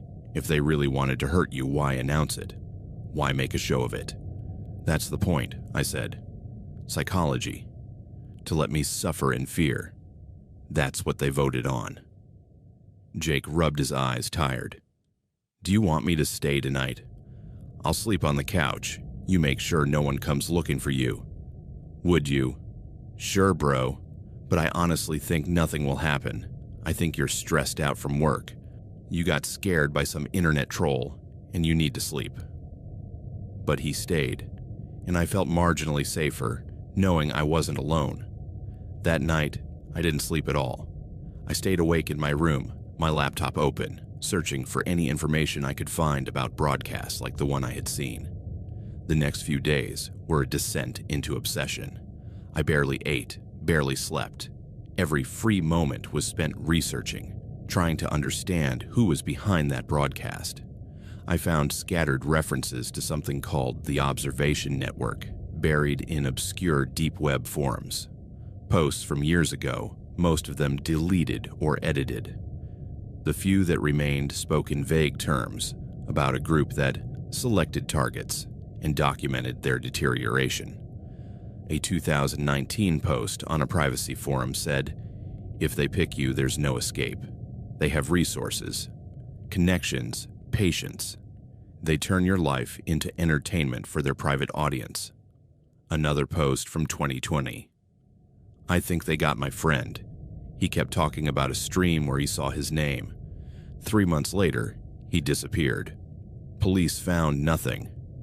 Were these posts real, or just internet urban legends that my paranoid mind was giving more credibility than they deserved? I contacted some other journalists who covered cybercrime and the deep web. Most had not heard of anything called the Observation Network. A couple mentioned rumors, stories they had heard but never been able to verify. "Mark," a veteran journalist named Patricia told me, "there are a lot of urban legends about the deep web. Most of them are just that, legends. Stories designed to scare the curious. Probably someone saw you exploring, decided to scare you. Don't let it control your life." But I couldn't let it go, because every night, around 11, I'd check that directory of links again, and every night there was a new stream. Stream 848. Stream 849. Stream 850. Different numbers, presumably different targets. I never clicked on any of them. I couldn't bear to see another person go through what I had experienced, and I was afraid that clicking would put me even more on their radar. My work suffered. I couldn't concentrate on articles. I missed 2 deadlines. My editor called me, concerned. "Mark, what's going on with you? You're usually the most reliable." "Just dealing with something personal," I told him. I couldn't explain it without sounding crazy. I changed my routines completely. I started going to a different gym. I changed my usual coffee shop. I varied my routes when I went out. I installed a security camera at my door, one that alerted me on my phone whenever it detected movement in the hallway. But mostly, I waited. I waited for them to knock on my door. I waited for someone to show up. I waited for the threat to be carried out. It was in the 3rd week that the messages started. The first one came through my work email, from an address I didn't recognize, with a blank subject line. Week 3. "Are you sleeping well, Mark? We're watching." Just those 2 lines. No identifiable sender, no way to trace the origin. The next day, I received a text message from a number I didn't recognize. "Saw you at the gym today. New location, smart, but not smart enough." I had been at the gym that day. At the new gym, one I'd never been to before. Someone had followed me, or seen me, or was monitoring my phone despite my precautions. The messages continued, not every day, but often enough to keep me constantly on alert. "Nice coffee choice. Americano, no sugar. Consistent. Your friend Jake visited again. 3rd time this month. Good friend. You called your mother yesterday. She sounded worried about you. You should tell her you're fine. Oh wait, you're not." Each message proved they were watching. Not constantly, not every moment, but often enough to let me know that my life was not private. That wherever I went, whatever I did, I was potentially being watched. I documented every message, took screenshots of everything. I went to the police with my folder of evidence. The detective who took my case, a middle-aged man named Morrison, reviewed everything carefully. "Mr. Chen, this is definitely harassment," he said. "I'm going to open a case, but I need to be honest with you. Without more information about who is doing this, our options are limited. The email address is probably fake. The phone number is a prepaid number that is impossible to trace, and the messages, while disturbing, do not contain direct threats of violence." They said they were coming for me, I argued, in the live stream. "And do you have evidence of that live stream? Video, screenshots, anything?" I had nothing. The live stream had disappeared before I could document it. There was no proof it had ever existed except my word. "Look," Morrison said sympathetically, "I'm going to assign extra patrols to your block, and you have my direct number. If anything escalates, if you see anything suspicious, call immediately. But in the meantime, all we can do is document and wait."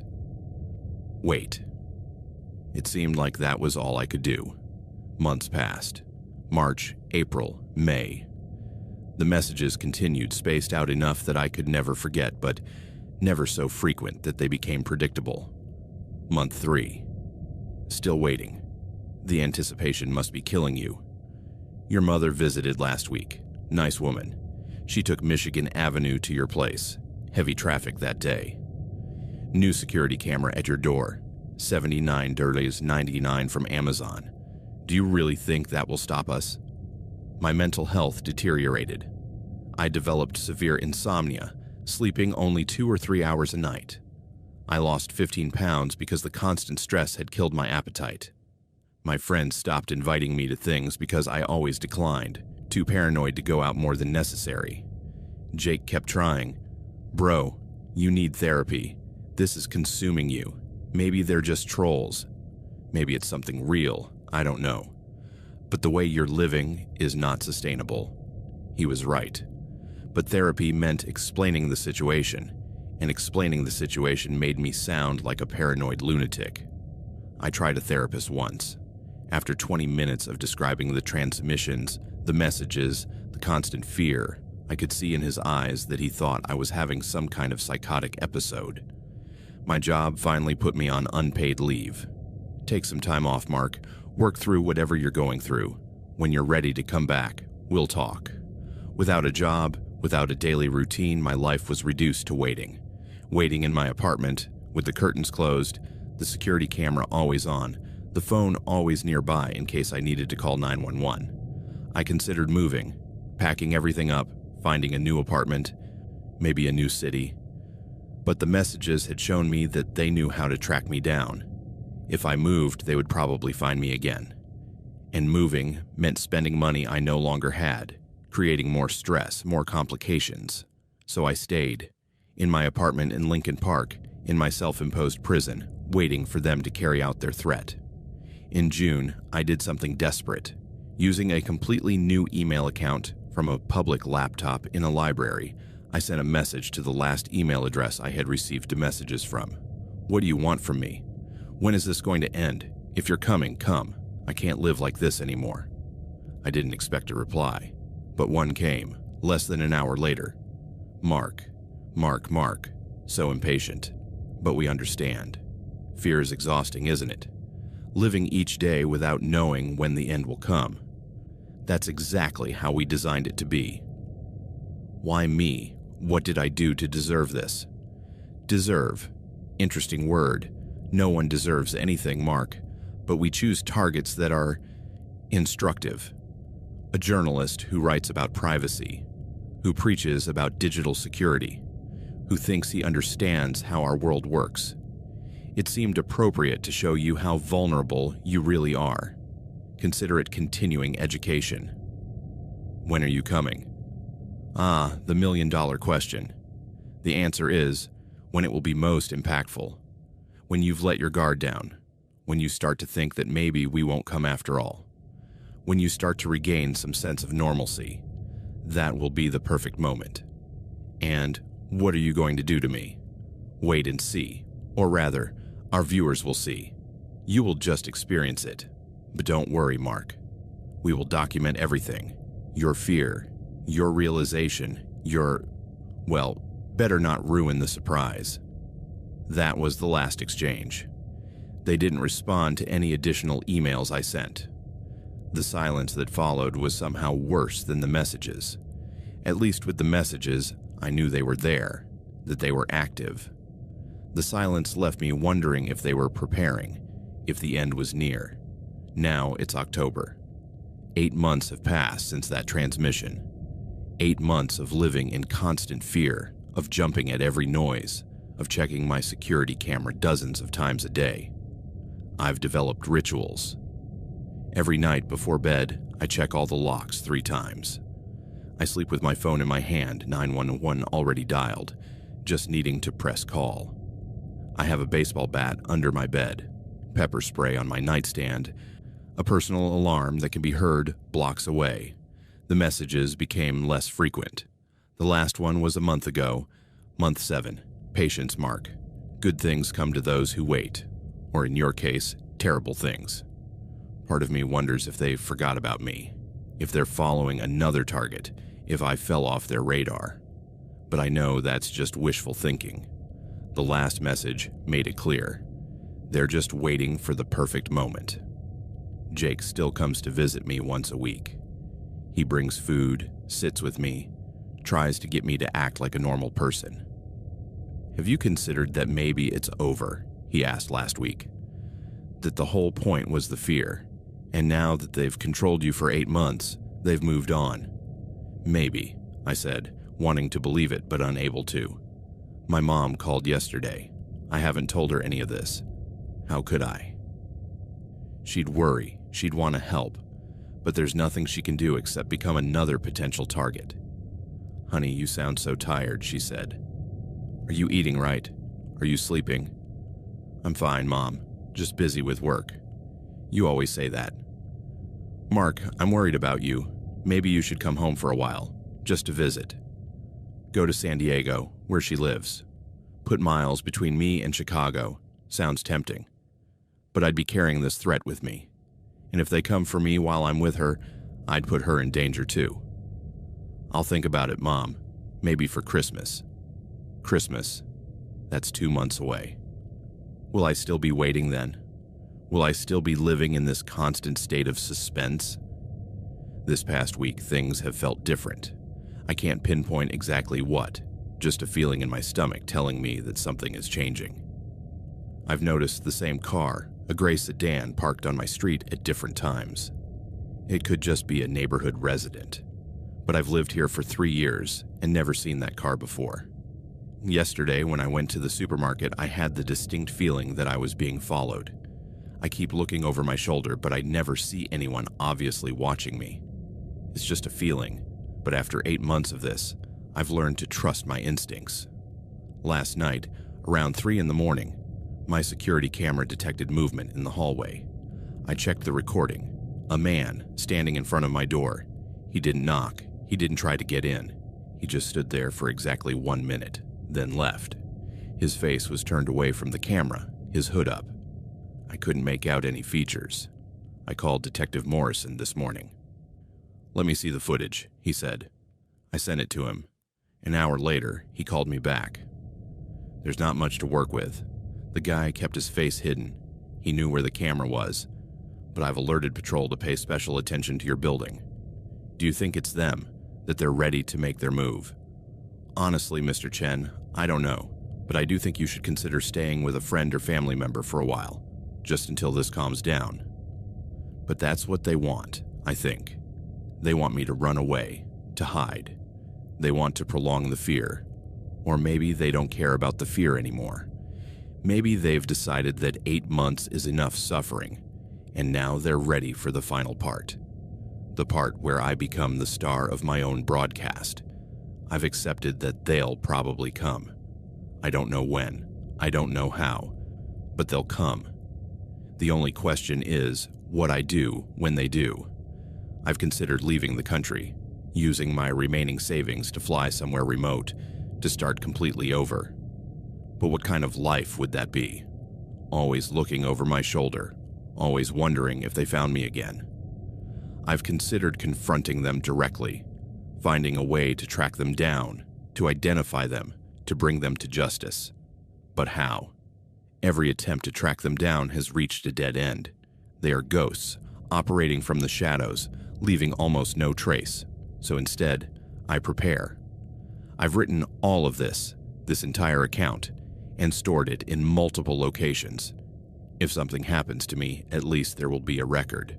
At least people will know what happened. I recorded a video too, explaining everything, showing all the messages, describing the transmission. It's set to upload automatically to multiple platforms if I don't cancel it every week. A dead man's switch, basically.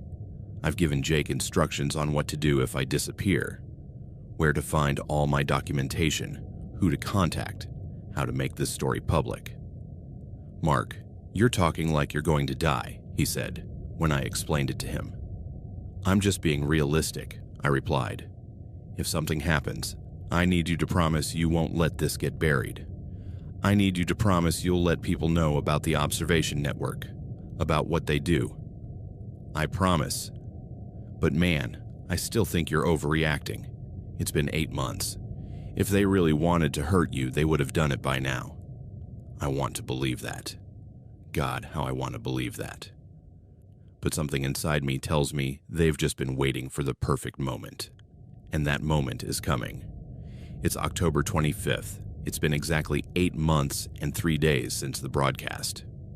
I'm writing this now because I have a strong feeling that my time is running out. Last night, I received an email.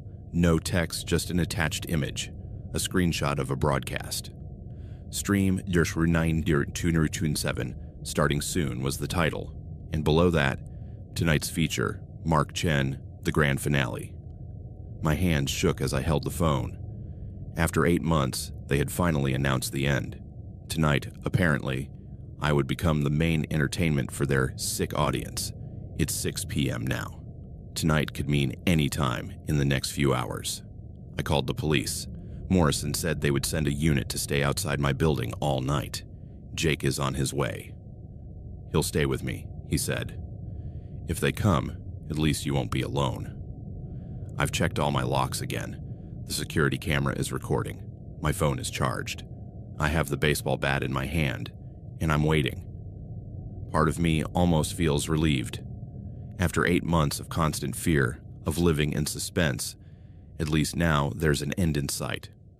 One way or another, this nightmare will soon be over. Another part of me is terrified beyond words, because I don't know what grand finale means. Are they going to kill me? Kidnap me? Just scare me some more? What kind of entertainment am I supposed to provide for their viewers? It's 6:47 now. Jake just got home. I showed him the email. His face went pale. Shit, he said. It's okay. It's okay. I'm staying. The cops are outside. They're not going to try anything with all this. But I know better. If they planned this for 8 months, they have a plan to deal with the police presence. It's 7:30. The sun just set. My apartment is lit up like a Christmas tree, every light on. I've closed all the curtains. Jake is sitting on the couch, his phone in his hand, ready to call 911 at the first sign of trouble. I'm writing this from my desk, facing the door. The baseball bat is to my right. The security camera shows the empty hallway. It's 8:15. Nothing yet. Maybe it was a trick. Maybe they just wanted one last scare before disappearing from my life forever. It's 9:03. I just checked the stream again. It still says, starting soon. The viewer counter shows 43. 43 people waiting to watch me suffer. It's 9:47. Someone just knocked on my door. My heart stopped when I heard the knock. Jake jumped off the couch. I checked the security camera. A young woman was standing in the hallway. 25, maybe, dressed casually in jeans and a jacket. No hoodie, no menacing look. She was holding what appeared to be a pizza box. "Delivery?" she shouted through the door. "We didn't order pizza," I replied. "Apartment 3B, right? Someone ordered to this address." Jake and I looked at each other. "It's a trap," he whispered. "I know," I whispered back. Out loud. "There must be a mistake. We didn't order anything." The woman shrugged. "Okay, I'll take it back. I just need you to sign that you refuse delivery." We remained silent. She waited another minute, then left.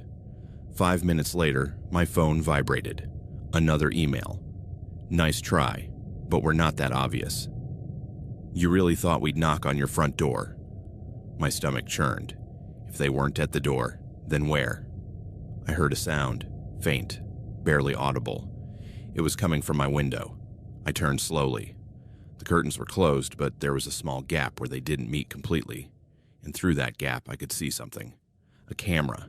A small camera on a drone hovering just outside my third-floor window, looking in. "Jake," I said quietly. "Don't move. Don't look at the window. There's a drone there." His eyes widened, but he followed my instructions. Slowly, I got up and walked to the window. The drone remained steady, its camera following me.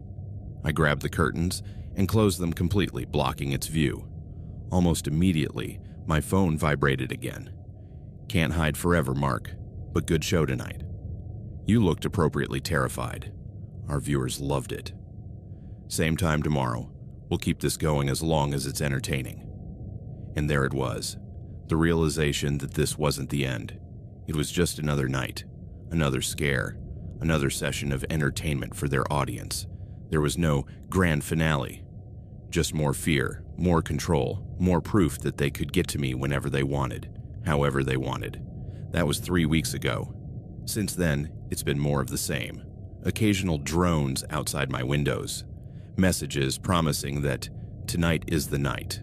Mysterious people knocking on my door and then leaving. Each one is documented by their viewers. Each one is entertainment. Each one wears me down a little more. Morrison told me they've tried to track the drones, but they always disappear before they can locate them. They've tried tracking mailing addresses, phone numbers, everything. Every investigation hits a dead end. Jake stopped coming to visit me as often. I can see in his eyes that he thinks I'm losing my mind, that maybe this is some kind of mental episode, and the messages, the drones, everything is something I'm misinterpreting or exaggerating. My mother wants me to come home. I've told her I'm considering it, but I can't. Not until I know it's safe, that I won't be bringing this threat to her doorstep. They haven't come yet. They haven't taken me yet. And every day that passes without them doing so, every day that I live with this suspended fear, I realize that's the point. They're not coming. Not yet. Maybe never. The fear is the punishment. Living with constant threat, with the knowledge that they could arrive at any moment. That's what they voted for me. Endless suffering, no resolution, no escape. And it works. They've turned me into a prisoner in my own apartment, a paranoid who jumps at every sound, who can't trust anyone, who can't live a normal life. I've won. They've broken me, and they're enjoying every second of it. I write this as a warning, as a testimony to what can happen when you explore the darkest parts of the internet. The deep web isn't just interesting information and uncensored forums. It's a place where predators hunt, where people are turned into entertainment, where your privacy and security can be destroyed with a single click. I thought I understood the risks. I thought my precautions were enough. I was wrong. If you're reading this and considering exploring the deep web, consider my story first. Ask yourself if curiosity is worth the risk. Because once you catch the attention of the wrong people, once you become their target, there's no way to undo it. I have accepted that I will live the rest of my life looking over my shoulder, that every noise in the night will wake me in a panic, that every stranger on the street could be one of them, that I will never know when or if they will finally carry out their threat. That is my fate. Don't let it be yours. It's 11 p.m. now, the time I used to explore, when I used to satisfy my curiosity about those hidden parts of the internet. I haven't opened Tor browsers since that night 8 months ago. I never will again. But I still wonder, how many other people are out there like me? How many other targets are living in fear, waiting for them to come for them? How many broadcasts are there? How many people have been turned into entertainment for invisible audiences? I don't know. And that ignorance, that uncertainty, is perhaps the scariest part of it all. Because if this can happen to me, with all my precautions, with all my knowledge about digital security, it can happen to anyone, even you, especially if you're curious enough to look in places you shouldn't. So don't. Please, learn from my mistake. Stay on the surface of the internet. Value your privacy, but don't dig too deep trying to protect it. Because sometimes, the deeper you dig, the more exposed you become. Someone is knocking on my door now. It's late. I'm not expecting anyone. The security camera shows a man in the hallway. Hood up, face hidden. He's standing perfectly still, looking directly at the camera. Waiting. My phone just vibrated. Another email. Tonight's the night, Mark. For real this time. See you soon. I don't know whether to believe them. I don't know if this is another trick. But my hand is shaking as I type this. My heart is beating so hard it hurts. I've called 911. I've sent a message to Jake. I've activated all my alarms. And now I wait, as I've waited for 8 months, waiting to see if they'll finally carry out their threat, or if they'll just keep playing with me forever. Either way, this is my life now, forever looking over my shoulder, forever waiting for them to come, forever a target in their sick game. And there's no escape.